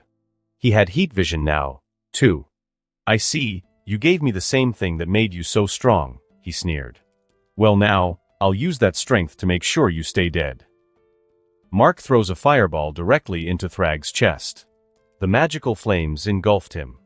He screamed as his skin blistered. Magic. While Mark's serum provided those who received it his resistances to certain weaknesses that he's developed since he got his powers, they weren't as strong as his own resistances. Especially since he didn't incorporate the Kryptonian Magi gene in the serum. Rage-filled and scorched, Thrag charged again. They collided in a blur of red and white. Thrag, using his heat vision, aimed for Mark's heart. Mark dodged, but the heat vision tore through his shoulder. He gritted his teeth, raised his arm, hardened his fist with his Earth Magi abilities, and with a roar, delivered a single punch towards Thrag's face. The effect was devastating. Thrag's skull exploded. Silence. The body dropped into the lava with a hiss. Mark floated there, bloodied, breathing hard, staring down at the molten pool. Then he grabbed Thrag's headless corpse by the leg and started flying home. He didn't need Thrag or Sinclair alive to study the serum. Thrag's decapitated body dangled from Mark's hand, blood dripping in slow, syrupy globs onto the polished alloy floors. He dropped it unceremoniously beside the hole in the wall Thrag made earlier. The thud echoed. The room's lighting flickered as his Invincibots, who had been engaged in a chaotic scuffle, continued their assault. Their opponent was still up. Bald, snarling, and twitching erratically, the alternate DA Sinclair lashed out at the surrounding bots with flailing arms. The sonic emitters they had equipped were working. Sinclair grunted and screamed every time a different frequency was fired, but he kept trying his best to destroy the robots, though. The Kryptonian physiology given to him by Compound HK was quickly helping him combat the pain. Mark hovered into the room, battered, his cloak slightly damaged and fluttering with each step. His gaze locked on Sinclair. Enough. Sinclair looked up, eyes bloodshot. "You did this to me. I'll perfect you too," he screamed, voice cracking under stress. "I'll reshape you into the ultimate being." In a blur, Mark was in front of him. He didn't waste words. The famous Viltrumite hand chop swung clean through Sinclair's neck. His eyes widened in frozen shock before his body crumpled to the floor, his severed head rolling to a stop at Mark's feet. No ceremony. No victory monologue. Just cold indifference. Mark stared at the corpse. He didn't feel guilt. This Sinclair wasn't someone who'd ever change. And more importantly, Mark had no time to babysit a maniac who could now potentially threaten an entire world. Mark turned to his Invincibots, blood still drying on his face. Recover the bodies. Every single piece is analyzed: DNA composition, neural structure, muscle growth, radiation absorption, magical resilience, and body decomposition rate. Everything. I want full data sheets on the effects of Compound HK and VK before I give them to anyone I care about. Also, clean up all the damage Sinclair and Thrag caused. The bots moved immediately, silent and precise. He watched for a moment, then took a breath. The adrenaline was starting to wear off. Pain crept back in, his fractured arm, the ragged hole in his shoulder, and the burns and bruises lining his ribs. Mark winced and walked to the medpod near the back of the lab. He glanced longingly at the distant red sky through the viewport. Sunbathing would have been nice. He would have just used one of the solar pods in his lab, but they were currently being repaired by his Invincibots after getting damaged in their fight with Sinclair. But he wasn't going back through a portal to Invincible Incorporated. Not like this. Not with Amber, Eve, his mom, and Anissa potentially stumbling upon his injured state. He didn't want to scare them. His father wouldn't be too worried and would probably just wonder who could give his son a beating like this. He looked down at himself. His once regal Emperor's outfit was now shredded and stained beyond repair. Damn it, he muttered. He'd really grown attached to this outfit. He liked his invincible costume but thought the Emperor fit was cooler. He'll just use his fluid fabric to simulate the outfit. Mark took off the damaged clothing and placed himself inside a medical pod. The pod hissed closed, a soft green glow illuminating the room as it filled with a viscous regenerative solution he'd customized himself. Pain faded slowly as the liquid began repairing his injuries. 2 hours passed in silence. When he emerged, fully healed, he felt like he'd been reborn. He was definitely stronger than he was before, and when he eventually receives yellow sunlight, he'll be even stronger. Reaching into a desk, Mark pulled out a wristband and put it on. Mark used the morphing feature of his fluid fabric, letting a red and white weave spread over his body. The new version copied his Emperor suit design exactly, even simulating the long white cloak around his shoulder. Whenever Mark looked at it, he had to remind himself, this is not a cape. It's a cloak. And cloaks are fine, while capes just suck. Plus, this acts like a blanket and Amber and Eve love it. He dried himself with a flick of fire magi energy, steam hissing off his body. As he walked to the command console, one of the Invincibots pinged him. The autopsies were complete. Mark reviewed the data. It was everything he'd hoped for. Compound HK had successfully transformed Sinclair into a full Kryptonian-adjacent human. His strength, bone density, and bioelectric aura mimicked that of a yellow sun-enhanced Kryptonian. And more importantly, there were no negative side effects whatsoever. Mark's developed resistance to the red sun and magic was present, but weaker than his own resistance. Though with more exposure, it seems Sinclair could also build more resistance towards these weaknesses as well.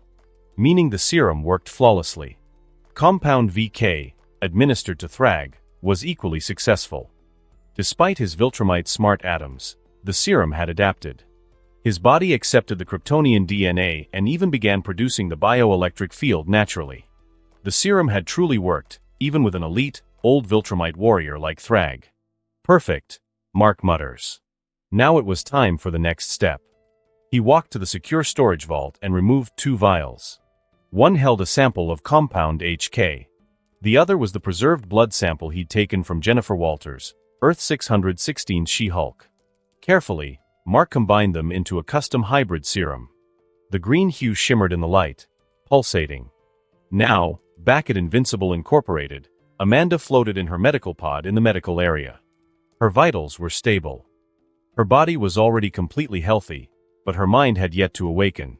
Mark tested that her coma would end when she was injected with the serum, but there will be some complications.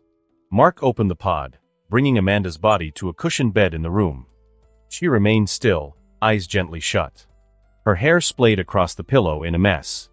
"Here goes everything," he muttered. He injected the serum into her arm, and waited for the serum to take effect. For a couple of minutes, nothing happened. Then, her fingers twitched. Her lips parted. Her eyes slowly opened, blue irises scanning the ceiling before shifting toward him. There was a flicker of confusion, then a soft, warm smile. "Mark." Mark's chest loosened with relief. "Hey, you're safe." She tried to sit up. Where are we?" "Last I remember, we were fighting Omnipotus and..." She stopped. Her breath hitched. An unfamiliar heat ignited in her chest. A pulse of energy that wasn't there before. Her heart rate spiked. Her muscles tensed. And then, rage. Unfiltered, irrational, overwhelming anger. Her hands clenched at her scalp, trying to contain the noise. Her body began to swell, with her muscles expanding and veins glowing green beneath her skin. Her eyes burned bright with fury. "Mark, what's happening to me?" She screamed. Her bathing suit stretched as her body grew taller, bulkier, and way taller than Mark. Her skin turned a deep, jade green. Her hair, while retaining the same structure she had, grew longer and wilder. Her chest was heaving, taking in lots of air. Amanda was hulking out. Mark stepped back. "Ah shit, well, I knew it would happen." He had anticipated this. The first transformation was going to be the worst. With She-Hulk's DNA, she'd eventually gain instant control after the initial transformation. But for now, Amanda, Monster Girl, or maybe she should be called She-Hulk, let out a roar that shook the walls. Roar. Mark flew up to her. Amanda. It's me. You're okay, just breathe. Her hand moved faster than he expected. Crack. A backhanded blow sent him flying through the reinforced glass of the room, out the side of Invincible Incorporated, and careening across the city skyline.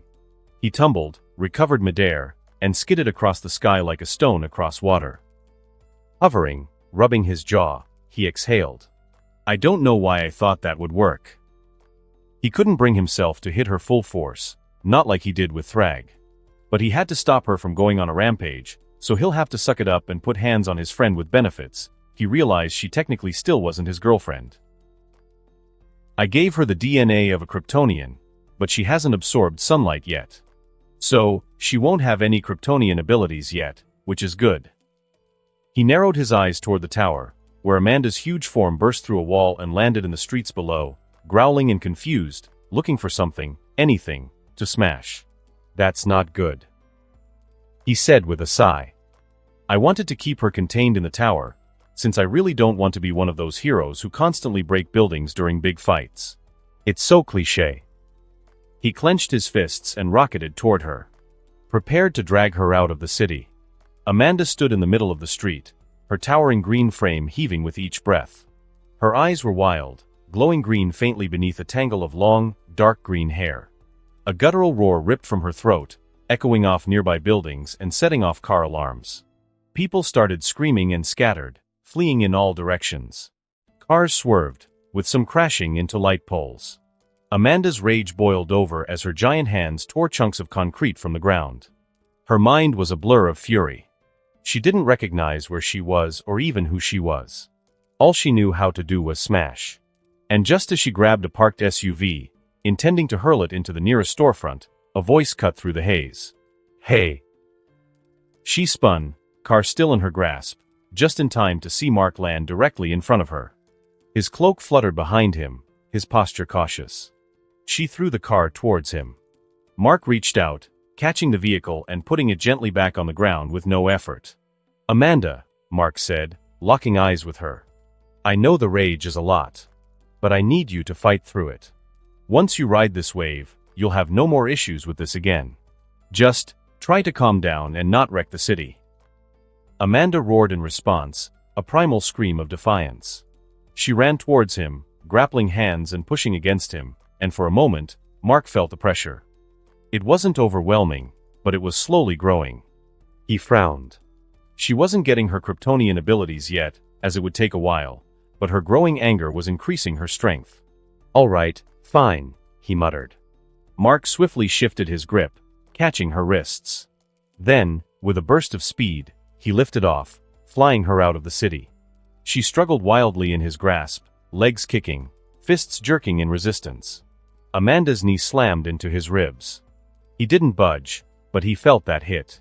The fact that he felt it meant she was already very strong and would only continue to grow stronger.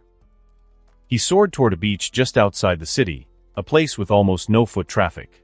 As they reached the sand, Mark released her, and she slammed into the ground, carving out a wide crater with her impact. He zipped around the area, moving the handful of sunbathers and joggers out of harm's way. When he returned, Amanda was clawing her way out of the pit, glowing green eyes blazing with unchecked fury. Sand clung to her skin, and her hair hung like a curtain around her face. Mark hovered in front of her, watching her. She's still pretty hot, he thought. Even like this, she looks beautiful. Glad I ditched that male ogre form. Amanda lunged again, throwing a wild haymaker. Mark dodged, weaving around her strikes. But her strikes continued to grow faster and heavier. Amanda, I'm sorry I wasn't there sooner to help you fight Omnipotus, he said, hoping to reach Amanda's consciousness beneath the rage. You don't have to fight anymore, so you can calm down. Her roar was all the answer he got, more guttural and filled with anger. Mark winced. Okay, no more of the O-word. He caught her next punch and flung her toward the ocean. She smashed into the waves with a massive splash, sinking deep. Mark dove in after her, hoping the cold water would slow her down. It didn't. She surged with even more anger and unleashed a thunderclap that created a sonic boom underwater. Mark was launched out of the ocean, tumbling through the air before catching himself mid-flight. Damn, he muttered. He darted right behind her as she breached the surface and caught her in a tight bear hug, restricting her arms. They landed hard, with Mark's back taking the brunt of the impact. "Listen to me," he whispered in her ear. "You're stronger than this. You've been through worse than this and managed to deal with it for such a long time. You can get through the rage." She writhed and snarled, but he didn't let go. He held her for over an hour, letting her rage burn out. He kept talking, repeating her name, telling her he was here, that she was safe, and that she was loved. Slowly, it worked. Amanda's breathing slowed, showing she was calming down. Her body shrank. The green skin faded back to pale. Her muscles receded, and her wild hair fell across her face, returning to brown. When it was over, she lay in Mark's arms, blinking up at him. "Mark," she asked, voice groggy and confused. "Why are we on a beach?" Mark was curious. "You don't remember?" She sat up, brushing hair from her eyes. "Kinda, it feels like a fog of different scenes, so I don't have the full picture. But I remember raging out and smashing stuff." Mark explained everything about how she was injured, how he'd removed her curse, how he'd healed her, how he used She-Hulk's DNA and his compound HK to give her powers, and how she now had control of her powers since her first transformation was over. However, he didn't tell her how he tested his compound serums against evil versions of people he's fought before. That reminds him he should stop by Evil Thrag's dimension and see if he can help that Mark come back, as well as acquire some Thraxan Viltrumite hybrids. But Amanda listened in quiet awe. "So, I'm still me," she said at last. "Just green and sexy?" "You were always hot," Mark teased. "But yeah, with some exceptions. The feeling of transformation should feel similar to how it was for you before. But you won't turn into a male monster but instead a larger, greener version of yourself. Also, when you absorb more sunlight, you'll gain powers like mine." She smirked slyly. "Did you change my monster form because it was a dude?" "No comment," he said, avoiding her eyes. She got her answer. Still lying on his chest, bringing her face closer to his, "It almost seems like you changed it because you didn't want to be seen dating a male monster, as you put it." Mark with sarcasm. "I don't recall us dating. If I remember correctly, I'm still waiting for your answer from when I left for Telescria." Amanda leaned in and kissed him deeply. "For everything you've done, how could I not be your girlfriend?" Mark grinned. "About time." They lay in the sand together, kissing each other. Amanda, with her stretched-out bikini, lay on Mark, moving her tongue in his mouth while he reciprocated. The two stayed there getting friskier, letting the fading sunlight warm their skin. Meanwhile, somewhere deep in the Alaskan wilderness a thick blanket of snow covered the dense pine forest. The quiet was broken only by the rhythmic crunch of heavy boots and the dragging of a bundle of chopped logs over one broad shoulder. Standing at 6 feet 10 inches, with 400 pounds of pure muscle, this shoulder belonged to the former ruler of the Viltrumites, Thrag. But now, he was undercover as a humble lumberjack who did jobs in a nearby small town. After Emperor Mark's decree to integrate and reproduce with Earth's population, Thrag landed near a secluded northern town and found an abandoned wooden cabin on the edge of the woods. The place was dusty and clearly abandoned. Though strangely, he'd found what appeared to be an old superhero costume with an eye insignia hanging in the closet, which he'd promptly tossed into a fire. Over a few days, he'd repaired the cabin with his own hands, cutting down trees, patching holes, and using the funds the Emperor gave to buy essentials. He was heading home when the ground trembled. A deep, guttural rumble echoed through the snow-draped forest. Thrag stopped mid-step, his instincts flaring. With a deafening crash, a massive, dark gray humanoid robot that was 50 feet tall and made from a strong metallic alloy burst through the tree line. Before Thrag could fully react, the machine threw a punch, launching him through a grove of trees like a ragdoll. He caught himself midair, righting his body. He narrowed his eyes. Not because he was hurt, it'd take far more than that, but because something dared to attack him. "What is this contraption?" he muttered, his voice a mix of fury and disbelief.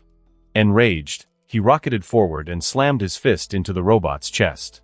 It landed, but the moment he made contact brought an agonizing sound to his ears. Thrag staggered back, hands clasping his skull as blood leaked from his ears. The metal vibrated with a frequency designed to disrupt a Viltrumite's equilibrium. The robot, taking its opportunity, retaliated with a brutal backhand, sending him crashing into the snow and through a few trees.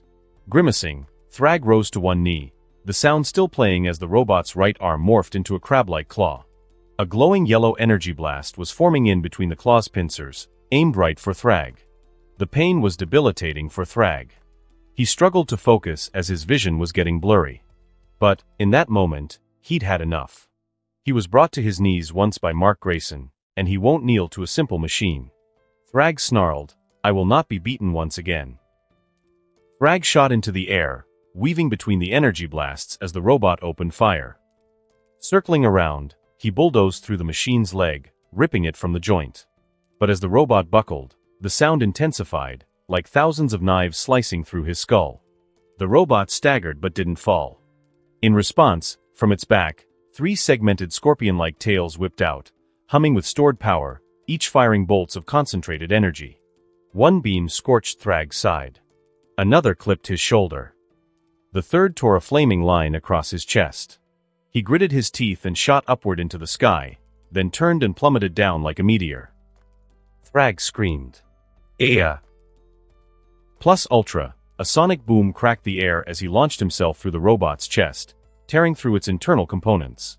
Sparks and black smoke exploded around him as the robot collapsed in a heap, its core destroyed. Thrag floated over the ruined robot, steam rising from his shoulders. His ears still rang, but for the most part, he was fine. He looked around, expecting another attack. Nothing. But unknown to him, a small, mosquito-sized drone whirred near some of his fallen blood. It hovered for a second before dipping down and absorbing the small amounts that leaked from Thrag's ears. Then, just as quietly, it zipped away into the sky, heading towards its mysterious creator. After a while, Thrag just continued on towards his cabin, continuing his walk home. Thrag stepped towards the doorway of the wooden home he'd refurbished with his own hands. The front door creaked as it opened. Though he wasn't the one who opened it.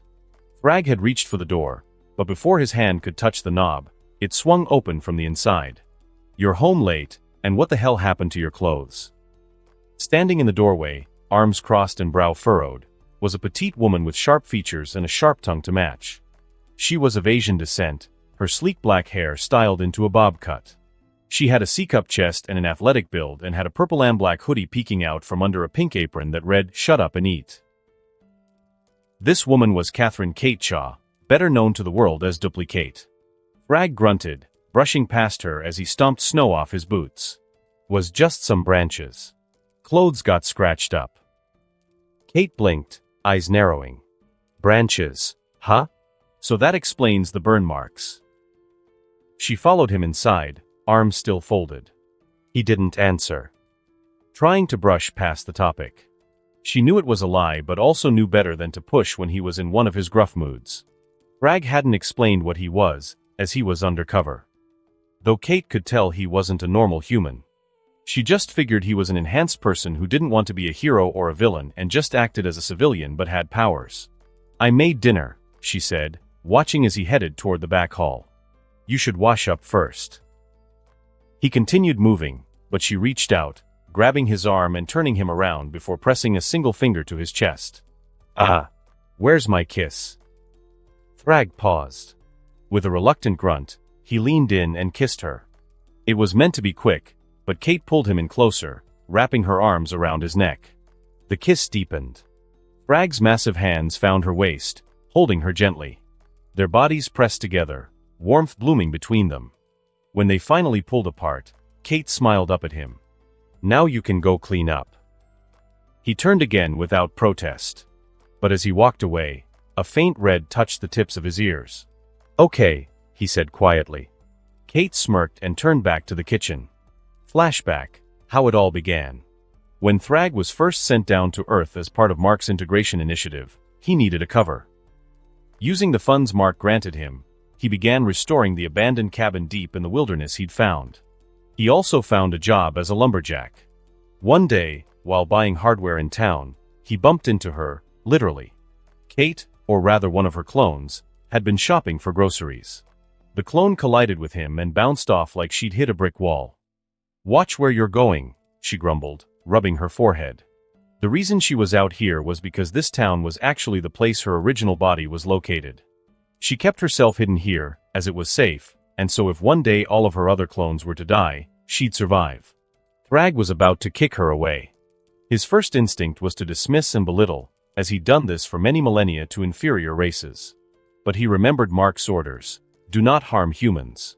With barely masked disgust, he sucked his teeth, reached down, took her by the wrist, and helped her up. He then turned and walked off. Kate had watched him go, her eyes lingering. Weirdo, but damn, she mumbled, noticing how ridiculously built he was. Their paths crossed again. First in silence, then with brief nods. Eventually, she approached him at the general store. Hi. Thrag was going to walk away. But he didn't. Hi, he said stoically. She then asked him questions, like where he was from and what brought him to town. He snapped back at her eventually, frustrated by her curiosity. Why do you keep pestering me? She recoiled, then fired back. Because you're new around here, and I was just interested. But forget it. She stormed off toward the edge of town, leaving Thrag standing alone. He just stood there dumbly before going back to his shopping, though slightly confused. That same evening, taking a different trail home, Thrag found Kate curled on the ground by herself, clutching her head and trembling. Her face was streaked with tears. He said nothing at first. Just stood over her. Kate barely noticed him. Her pain, emotional and psychic, was overwhelming. Another clone had just died on a mission with the Guardians. Even though they could think independently, they felt collectively. And ever since Omnipotus, when so many of her died, the loss of a clone hit harder. You okay? Thrag asked, his voice devoid of concern but not quite hostile. Kate looked up, confused and angry. What does it matter to you? You don't know what it's like to die over and over again. To feel every death, whether it's to be stabbed, burned, or mauled. To feel older than others, as if living multiple lifetimes from your perspective, but each life being cut short due to death. To be raised and bred to fight, just to be used and discarded.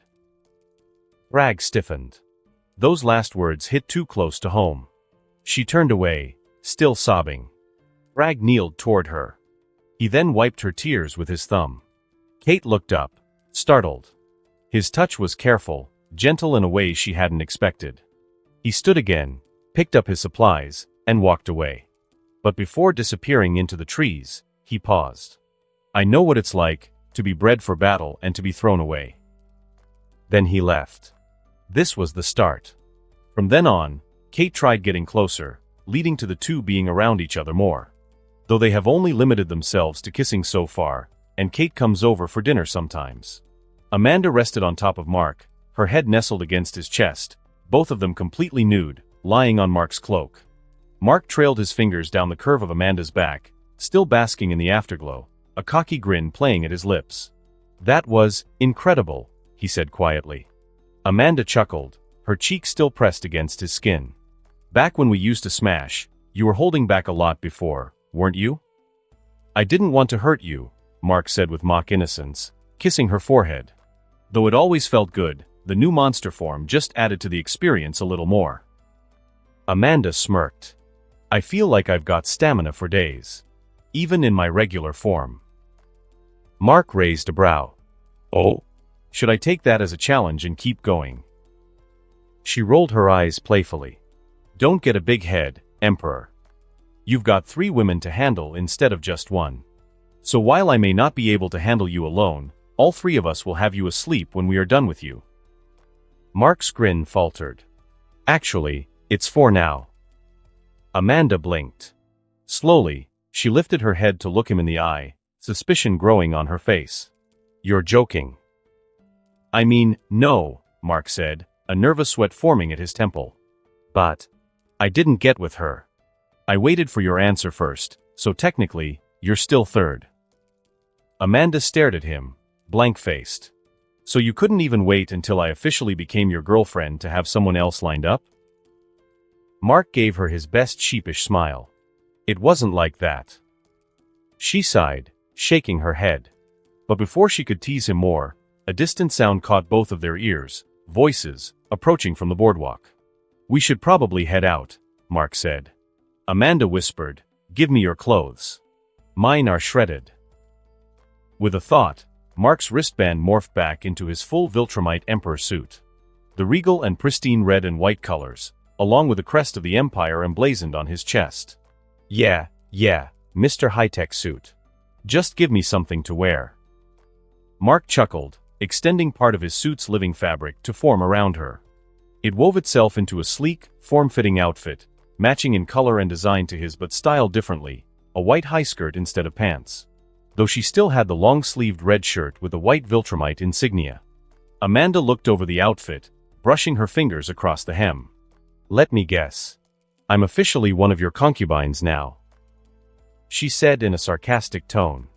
"More like one of my empresses," Mark said, swatting her gently on the rear, earning a blush. "No concubines. All of you are queens to me." Amanda smiled, leaning in to kiss him. "Damn right we are."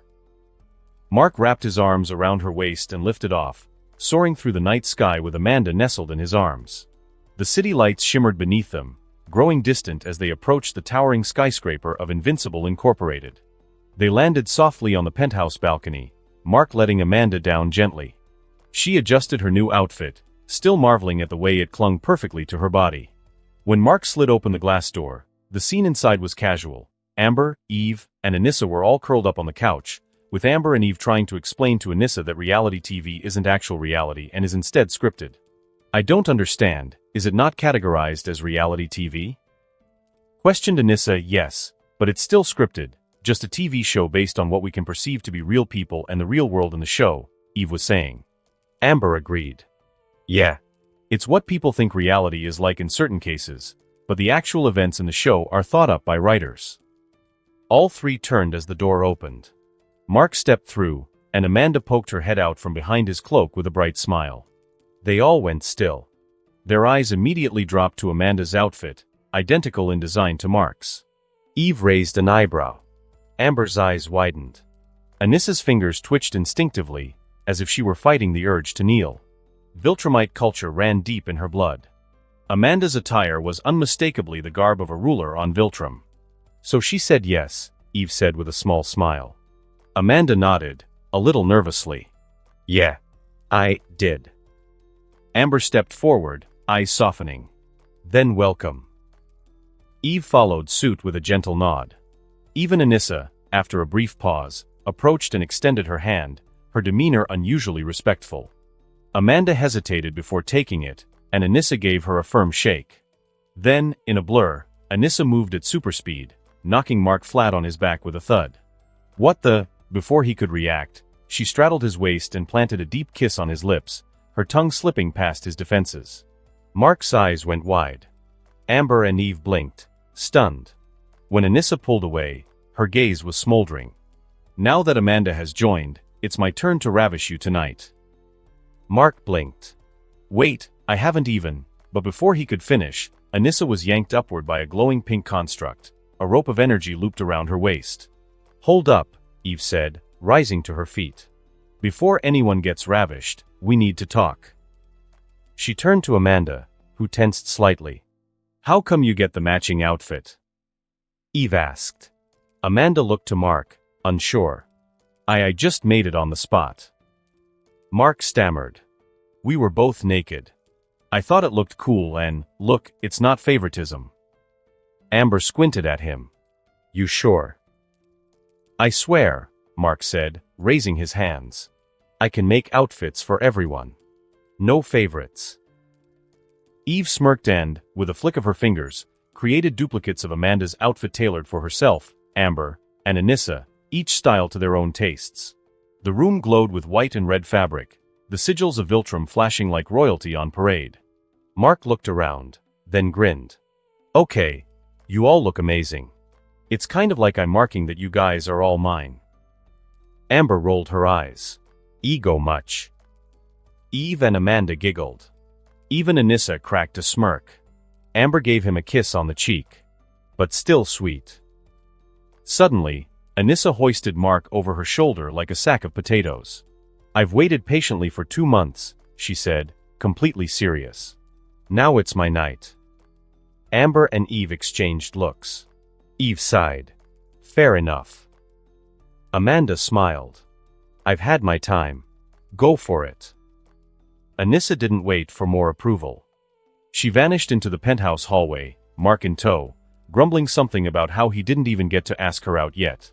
He had no problem being carried like this by one of his women, though if anyone were around, he'd be the one doing the carrying. The others settled onto the couch, getting to know each other better, as while Eve and Amanda slightly knew each other, they'd basically be sisters now, so they should get to know each other deeper. Morning sunlight filtered softly through the tall windows of the Invincible Incorporated penthouse, casting golden light across the marble floors and sleek furniture. Mark slowly opened his eyes, blinking away the haze of sleep. The first thing he registered was warmth. Anissa was lying beside him, her toned body pressed close, and her big chest rested on him. She was still asleep, the blankets half draped over her figure, her breathing deep and steady. Mark turned his head slightly to look at her. She looked peaceful. Her usual assertive intensity was completely absent, replaced by satisfaction. He kissed her cheek gently before carefully slipping out of bed, though not before a quick squeeze of her boobs, which made her squirm. A hot shower helped shake off the fog of sleep, and soon he was toweling off and stepping into the hallway, his bare feet quiet on the cool floor. When he reached the living room, he paused and smiled. Amber, Eve, and Amanda were all asleep together on the couch, curled against one another under a shared blanket. Eve's head was resting on Amanda's shoulder, while Amber had one arm flopped over Eve's waist. The sight made his heart swell. He moved at super speed, gently relocating each of them to one of the many empty bedrooms on his private floor. As he did so, he realized it was time to give them each their own dedicated rooms on his floor. They'd been spending more time here lately, and it only made sense. Eve had her own floor, but he might as well move her to his floor and have them all live with him. Maybe I should just build a megabed for my room, he muttered to himself, chuckling as he stretched. He got to work in the kitchen, moving like clockwork. Omelets first, folded carefully with cheese and chopped vegetables. Then waffles, stacked high and golden. Bacon sizzled in a pan to the side. He made plenty, knowing how everyone would wake up hungry, especially Amanda, now that she had a new form and probably a faster metabolism as a result. Just as he was flipping another pancake, his communicator buzzed. Tapping the device embedded in his wristband, a blue holographic screen appeared. A Viltrumite soldier saluted from the bridge of the mothership parked on the moon. Emperor Mark, the soldier said, standing at attention. We've received a report that former Grand Regent Thrag was attacked. The source was an unknown mechanical construct. He survived, but the encounter has raised some concerns. Mark's eyes narrowed slightly. He nodded. Tell Thrag to meet me at the mothership. I'll be there shortly. Yes, sire. The soldier saluted, then the transmission cut out. Mark set the spatula down and glanced toward the hallway where his partners were still sleeping. He didn't want to leave before they were all up, but this needed his attention. 'Tis the duty of the one who bears the crown, and Mark had to shoulder that burden as the Viltrumites were his people. He activated his suit.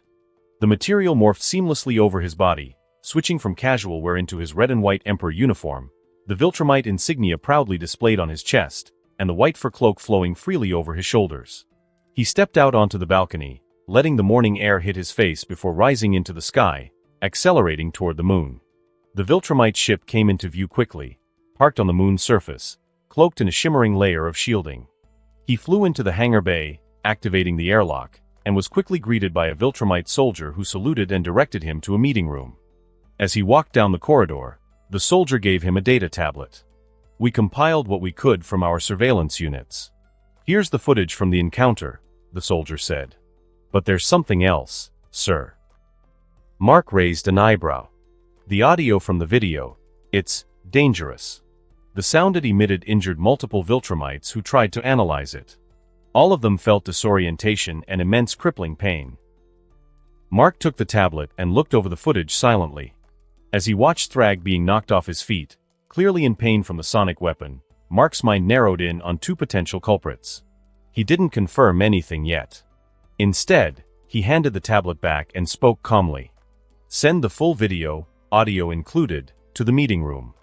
I'll analyze it there. The soldier hesitated, clearly worried. Sire, I would advise against playing the audio in an enclosed space. Mark looked him in the eye. I'll be fine. Just make sure the room is sealed off. The soldier gave a crisp nod and walked away.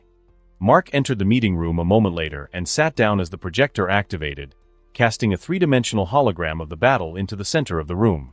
The visuals were clear. Thrag was in civilian clothes being blindsided in a snowy forest by a massive humanoid machine armed with advanced weaponry. The sonic attack visibly staggered Thrag, forcing him to his knees and making him bleed from the ears. Mark watched the entire clip in silence. Then he played it again, this time using his enhanced vision and hearing to notice things not easily noticed. He tuned his ears specifically to the audio spectrum, dissecting it layer by layer. He blocked the harmful frequencies instinctively, letting his Kryptonian biology handle what his Viltrumite side could not. That was when he saw it. A nearly invisible insect-sized machine was buzzing around the wreckage, drawn to a patch of blood in the snow. It hovered, scanned, and then landed briefly and absorbed some before flying away. Mark paused the video and leaned back in his chair. It was him. He didn't want it to be, but all the signs pointed to one person.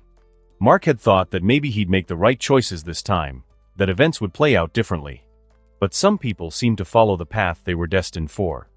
The door opened in front of him, and Thrag stepped inside. No longer dressed in civilian garb, but clad once more in the pristine, all-white battle uniform of the Viltrumite elite. Greetings, sire. You asked to see me. Mark stood with his arms behind his back, projecting calm authority. Yeah. I wanted to go over what happened during your encounter with that robot yesterday. Thrag raised an eyebrow slightly but kept his posture steady. It wasn't much of a threat. The sound-based attack was inconvenient, but otherwise it posed no real danger. Mark narrowed his eyes but didn't challenge the exaggeration. I've seen the footage. You held your own. Good. That said, I want you to come with me. We're going to track down whoever sent that machine after you. Thrag blinked. For a moment, he looked genuinely confused. You want me to accompany you for vengeance? Internally, Thrag felt something unexpected, a slight pang of surprise. Part of him thought Mark would have brushed this off, maybe even used it as an excuse to parade him around as weak to his former subordinates. But no, Mark was treating Thrag differently than a normal Viltrumite emperor would. A normal Viltrumite emperor wouldn't care about the well-being of their subordinates so long as they survived. Mark nodded once. Yeah. I can't be having my citizens being attacked without consequences. Without another word, Thrag straightened up and nodded. Understood. Two other Viltrumite soldiers were standing nearby them, already suited for departure, flanking Mark as he led them out of the meeting chamber and into open space. In a flash of red and white, the Emperor shot forward toward Earth, the others following just behind. During the flight, Mark didn't say much. His mind was thinking through his suspicions. The sophistication of the robot's design. The sound frequency Viltrumites were weak to, the blood collecting. It all pointed to one person, but he still didn't understand why. Already waiting outside the GDA, after receiving reports of 4 incoming signatures, were Cecil Stedman and Donald Ferguson. So what's with the impromptu visit? Cecil asked flatly, though Mark could detect the tightness in his voice. Mark didn't answer right away. Instead, he pulled a small metallic disc from his belt and activated it, projecting a holographic recording of the battle Thrag had faced. The footage played out in full, including the moment when the sonic weapon triggered and blood began dripping from Thrag's ears. Cecil's expression didn't change much, but Mark's supervision caught the slight dilation of his pupils, and he heard the subtle rise in his heart rate. I'm not here to accuse you, Mark said coolly, but I need to know, was this you? Or someone working under your command?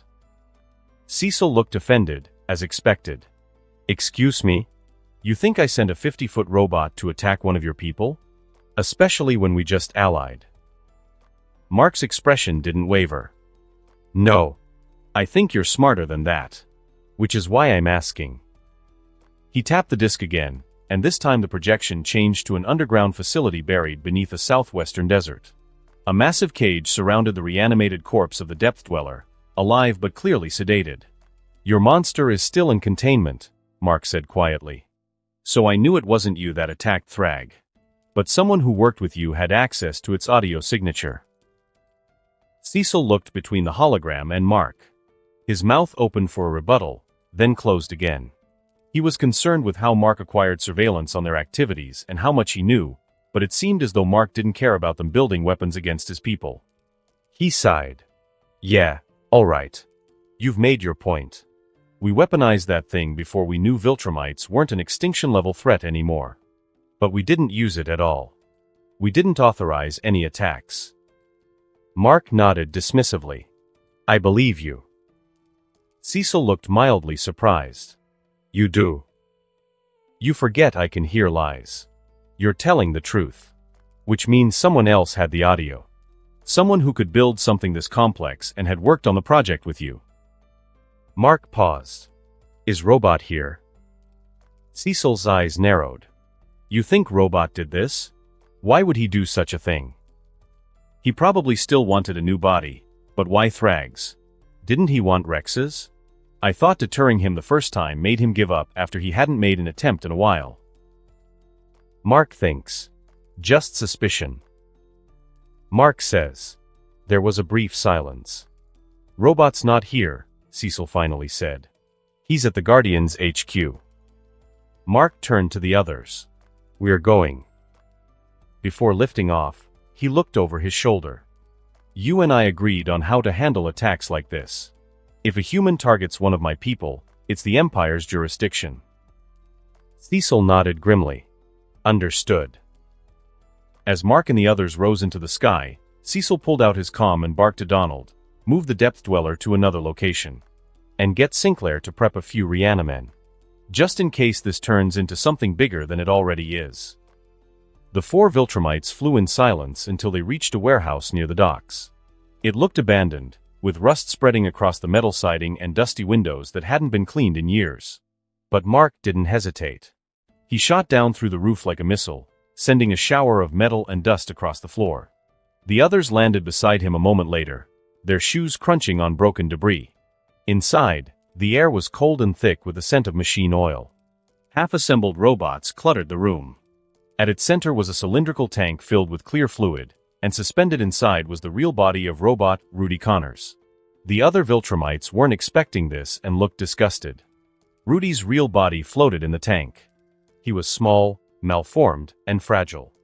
His limbs were thin and uneven, and his skull bulged disproportionately. He had mechanical arms and legs extended from the tank, working busily at a nearby terminal.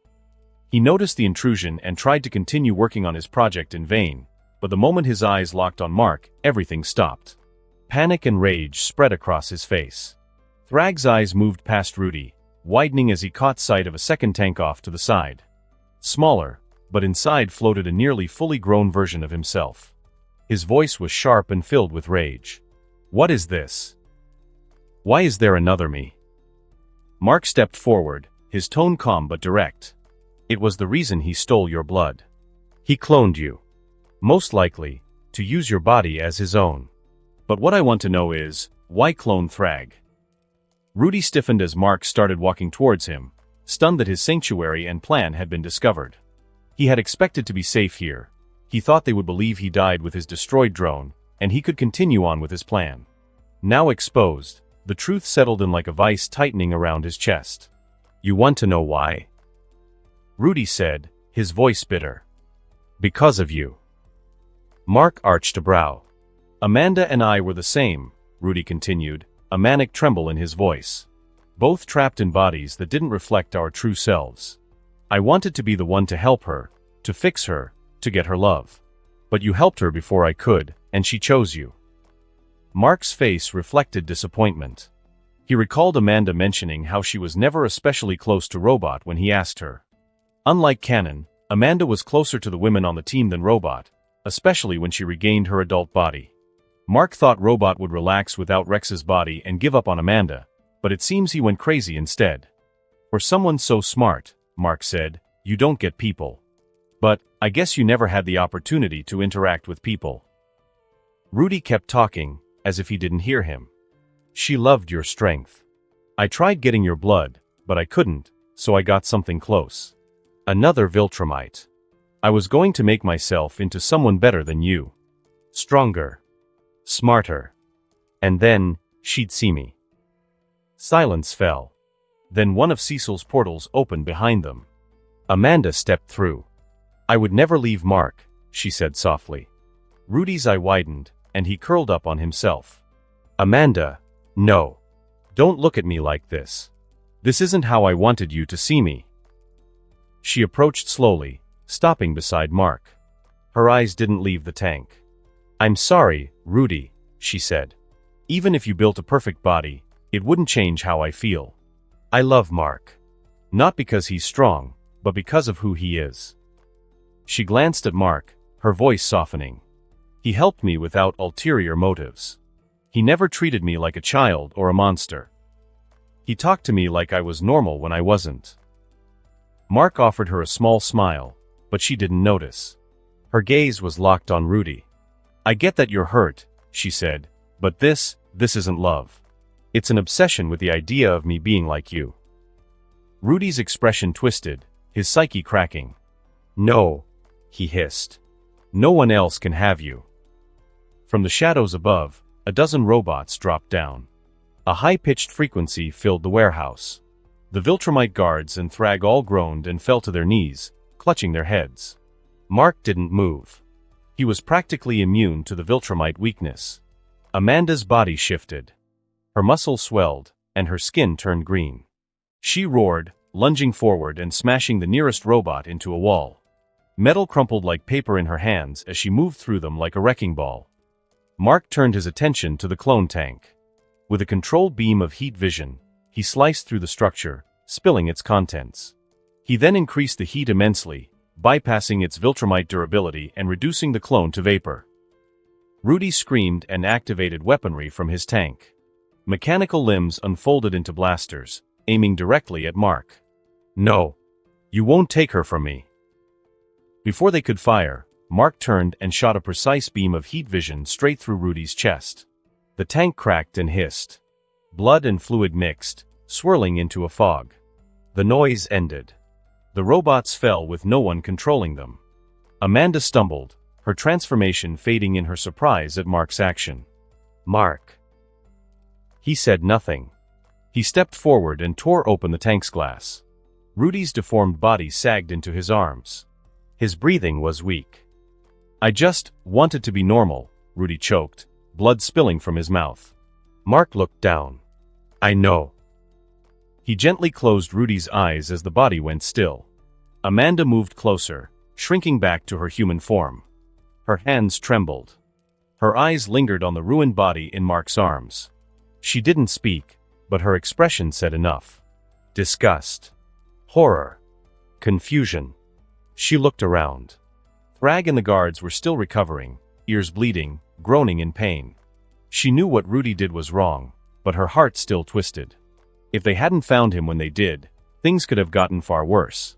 Maybe even irreversible. But seeing Rudy like that, killed so decisively, left a bitter taste in her mouth. She took a shaky step forward and touched Mark's arm. "Why? Why did you kill him? You could have just sent him to prison." Mark turned to her, seeing her horrified expression. He instead responded with a question. "Do you know the kind of hero I want to be?" Amanda frowned. "What does that?" "The kind with no regrets." Mark interrupted. He took her hands gently. "Earth is where I grew up, so I'll protect it with everything I have as a superhero, but I'm not going to be the kind of hero who gives up everything else just to wear the title." He paused. Thoughts drifted to another time, another name. Martian. A sick kid who never got to run or laugh or live. That boy died in a hospital bed. But now he had this superhero life with powers he couldn't believe he'd ever experienced before. But he was not going to become like the ones who gave up everything in pursuit of being a hero. Not Spider-Man. Not Batman. Not canon Invincible before he realized, being a hero is bullshit. "I also don't want to be one of those heroes who regret not putting down a villain that can threaten my family, and it ends up coming back to bite him in the future," he said. "I'll show mercy to criminals, but not to someone who's this far gone. Someone who tried to harm my family and is already hurting my people. I can't afford to regret it if he causes more problems in the future." Amanda stood there, absorbing his words. She understood his logic, especially when she looked around and saw the other Viltrumites injured from the high-frequency sound. But it didn't sit right. She slowly pulled her hands away. I need time alone."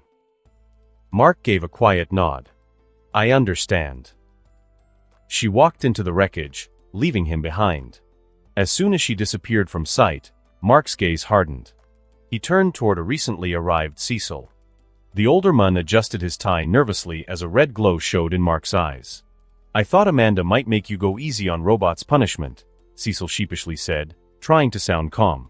"But I realize I shouldn't have interfered. I'm sorry." Mark didn't reply. He turned away, annoyed, and walked toward Rudy's main console. His hand met the keyboard, and he started using his technopathy. Data poured into his mind. Rudy's scientific ideas and designs, his cloning technology, and even his robot drone schematics were all laid bare before Mark. When it was done, Mark's eyes lit red again. He torched the lab, destroyed all the equipment, and vaporized Rudy's lifeless body. Cecil, seeing this, quietly teleported away, deciding to cut his losses. Mark turned to the recovering Viltrumites. "Head back to the ship," he said. He looked at Thrag. "You and I will talk later in my office." Thrag nodded and flew off with the guards. Mark lingered in the air above the ruins, staring at what was left. He let out a sigh. "I didn't want Amanda, or the others, to see this ruthless side of me. Not yet, at least. Though Anissa probably wouldn't care, seeing as she wasn't raised on Earth and has no moral qualms against killing. But now Amanda will probably tell Eve and Amber. It doesn't really matter, though. I'm not one of those heroes with a no-kill rule. If you're a threat to me, my family, or my people, you don't get to walk away." The dimension of solitude was repaired. Mark floated above the floor, letting himself take in the sight. The building was upright, the lights were steady and fixed, and the broken walls had been repaired until no crack remained. His Invincibots had done their job thoroughly and returned back to construction ideas he's had for the whole planet. If a stranger stepped into his lab, they would never know this place had been damaged in his battle with Thrag. Mark ran his hand along a console in his lab, feeling the cool, smooth texture. "Stupid Cecil," he muttered, his voice echoing faintly. The irritation hadn't faded yet. Cecil had dragged Amanda into Rudy's lab, putting her in the middle of something she never should have even known about. It was typical Cecil, always calculating, always trying to take control of the situation. Mark clenched his jaw, then exhaled. "Well, it doesn't matter now," he said aloud, though it still bugged him. Sitting at his workbench, Mark tried to focus on anything else. He wasn't ready to go home yet, not with his thoughts this unsettled, and he didn't want to have to deal with a headache at home yet. His mind wandered instead to the things he needed to take care of. First was the Viltrumite Bodyguard Company. He needed to put that in motion soon to give the Viltrumites jobs and help them use their powers to better integrate with Earth. Then there was the meeting with Thrag about his relationship with Duplicate. I normally wouldn't do anything about this. But I never expected Thrag to end up with a one superhero whose children could end up with the same powers as her to clone endlessly due to a curse. I don't think I'll have to worry, but I don't want to take the risk of an uprising against Thrag and thousands of Viltrumite clones. Then there were his serums, compounds HK and VK, his greatest work so far. He'd need to offer them to his friends and family if they wanted to live as long as he did. And then he remembered. "Oh. Right," he muttered, smacking a fist lightly into his palm. The alternate Thrag's offspring, the Thraxan Viltrumite hybrids. He'd had the idea to recruit some of them to this dimension. Mark rubbed his chin, weighing the idea. He could leave it for later, wait until things with the Viltrumites on Earth had settled, but he wasn't really doing anything right now, so why wait? Decision made, Mark summoned Levy's power. A green light crackled in his palm, widening into a shimmering portal that hummed with unstable energy. Without hesitation, he stepped through. The sky on the other side was brown and orange, heavy with dust. The sun burned like a furnace overhead, turning the horizon into a haze. Rocky terrain stretched out in all directions, with patches of bluegrass breaking up the wasteland. Mark was surrounded by purple mountains, their edges curvy and smooth instead of sharp and jagged like regular mountains. Mark landed on a ledge and looked around. Something scurried nearby. He turned to see a long, green creature shaped like a ferret, its back covered in scales. A horn sprouted from its skull, and rows of sharp teeth jutted from its mouth as it gnawed on a rock. "Cool," Mark murmured. He had never seen anything like it. The ground shook beneath him. At first, it was a light tremor, then a stronger one. Mark frowned and rose into the air, using his supervision to look across the entire planet. From above, the truth unfolded. The planet was scarred from battles taking place. Craters marked the valleys, smoke filled the skies from explosions, and black columns of ash rose into the atmosphere. Mark froze.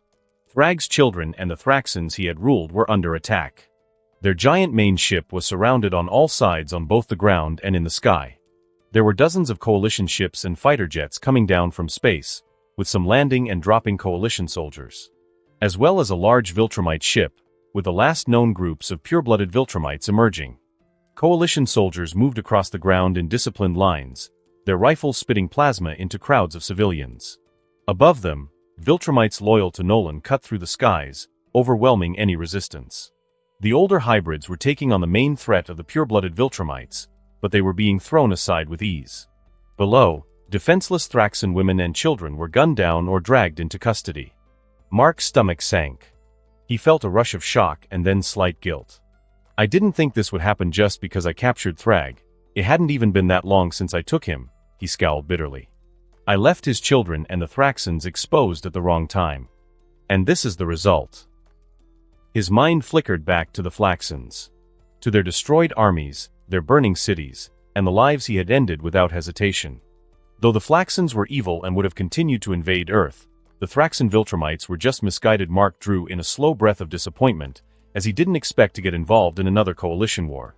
"I'm gonna have to do more work than I expected here." Ursal POV. I floated in the sky surrounded by the chaos of battle, my fists clenched and my body trembling as I struggled to stay composed. The sky above me was filled with coalition ships, their engines rumbling like distant thunder. Fighters streaked overhead in sharp lines of fire, while soldiers poured into the streets below, cutting down any Thraxan who dared resist. It had been days since my father disappeared. At first, I convinced myself it was a test, that he had withdrawn on purpose to judge us from afar. Or he'd stayed in his chambers, being solitary as usual when he was not busy mating with Thraxan females. But his chambers were empty. We searched the entire ship. We searched the planet. There was no sign of him anywhere. The others turned to me because I was the eldest of Thrag's children, the strongest, the one who had emerged first. Although my twin brother Onan was the same age as me, he was more reckless and weaker than me. And I was born 3 minutes earlier than him. I accepted the role without complaint, issuing orders, sending my siblings to attack coalition planets before retreating back, pretending as though nothing had changed. But it was different now. There had been 1,500 of us, born from Thraxan mothers and Thrag's Viltrumite blood. Out of that number, only 1,000 possessed power, and just 300 were strong enough to take down a single, normal pure-blooded Viltrumite in a group. But, considering the remaining purebloods were the cream of the crop for Viltrumite standards, even groups of 12 hybrids would have a hard time taking a single one of them down. It was not enough. The coalition had come in overwhelming numbers. Thousands of soldiers. Dozens of warships. And with them, 50 pureblood Viltrumites. They struck like lightning, faster and stronger than most of my siblings could react to. I saw my twin, Onan, smashed into the ground by a single punch from one of the purebloods, his blood spraying across the dirt. I saw 2 of my younger sisters gunned down by coalition soldiers as they tried to protect a cluster of Thraxans. The cries and screams all around me tore at my resolve, each one cutting deeper than the last. And then I saw them. The 2 monsters. Emperor Nolan and the Great Alan. The 2 fought side by side, pushing through groups of hybrids as though we were little more than obstacles in their path. Nolan's face was calm, almost detached, his fists breaking bodies with mechanical precision. Alan moved with deliberate power, his blows intended to kill without hesitation. My throat tightened. Father had always spoken of Nolan as a traitor, a weak coward who had turned his back on what it meant to be a Viltrumite. But standing there, watching him now, I realized he was something else entirely. He was not weak. He was merciless. I forced my face to remain its usual blank features and my voice steady as I shouted orders to those who could still fight, but inside, my composure was unraveling. I wanted to scream and cry. I wanted to demand my father appear, to do anything other than watch my family cut down around me. How did they even find us? Ursal muttered lowly under her breath. Unbeknownst to Ursal, this all started when one of her brothers, whom she'd sent on a mission, hadn't come back when he was expected to. Flashback: the cell was cold, and the air carried a metallic bite that scraped against my throat every time I breathed. I knelt on the stone floor, heavy cuffs locking my wrists and ankles together. They weren't normal restraints. I could feel the way they hummed faintly against my skin, pulling at my strength, making every movement harder than it should have been. My father always told us to never kneel, never submit, yet here I was, bound and forced into the position of a prisoner. I'd been attacking a coalition planet my sister sent me to as per usual, but I was caught off guard when a pure-blooded Viltrumite was revealed to be stationed there. It seems as though they were lying in wait, as if they knew one of us would come to attack this planet. I thought with my strength I could put up a fight, but I was mistaken. The pureblood barely seemed to take me seriously and defeated me so easily that it was like he was fighting a child. I was severely injured and placed in this cell. The door hissed open. I lifted my head, my eyes narrowing at the sight of the two figures who walked in. One was tall and broad-shouldered, his red and white uniform immediately marking him as Viltrumite royalty. The other was an orange being with a single eye. The new Viltrumite Emperor, Nolan, and the leader of the coalition, Alan. A surge of hatred rose in my chest, hotter than the weight of the cuffs. Well, if it isn't the betrayer, I spat, my voice raw but steady. My father warned us about you. He told us how you stole what was his, how you twisted our people with weakness. Nolan didn't snap back. He didn't even look offended. Instead, he lowered himself to one knee so that his eyes were level with mine. The way he looked at me wasn't like an enemy staring down a foe. It was worse. It was a pity. You've been misled, young one, he said, his tone wise. Your father wanted power above all else. He filled your head with lies because he couldn't accept that the Viltrumites could be something more. But you don't have to repeat his mistakes. You don't have to follow him into ruin. He placed a hand on my shoulder. It was heavy and firm but not cruel. You could have a place in the new empire we're building. You could live, not just survive. All you have to do is tell me where your father is. Let me speak to him. For a moment, I hesitated.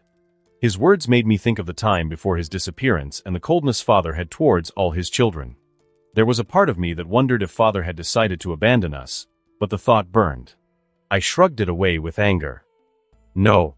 I leaned forward and slammed my forehead into Nolan's face with all the force I could gather. I expected to feel bone and cartilage break, to see him recoil in pain. Instead, it was me who cried out, white-hot agony exploding through my skull as if my forehead had split straight down the middle. Blood ran down my face, dripping onto the cuffs. Nolan didn't even flinch. When my father returns, I hissed, my voice shaking with both pain and fury, he'll make you pay for this. He'll tear you apart.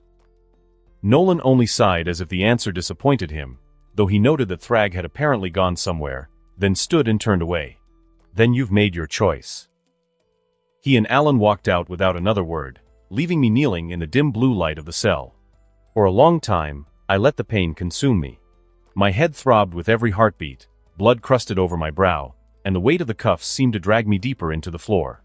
But slowly, my body began to heal from my injuries. The bleeding stopped. The aches in my bones dulled. My strength returned. I tested the restraints. They groaned faintly under the strain. Days passed. 5 of them, by my count. I bided my time, gathering strength, waiting until I felt strong enough to break free. When the moment came, I gritted my teeth and pulled with everything I had. The cuffs shrieked in protest, then finally snapped apart in a burst of broken metal. I roared, the sound bouncing against the metal walls, and hurled the pieces aside. My fist slammed into the wall until cracks spread like webs across the surface. One more final strike broke it open, revealing the void of space beyond. Without hesitation, I launched myself through the hole, my body cutting through the vacuum as I sped toward the planet where the mothership should have been. I didn't know. I didn't know Nolan had planted a tracker on my shoulder. I didn't know my escape had been allowed. And that concludes this episode. If you enjoyed it, I'd seriously love it if you guys could leave a like on the video, as it genuinely helps out so much, and it keeps me going, plus it takes only 1 second. That said, have a wonderful day. See you in the next one.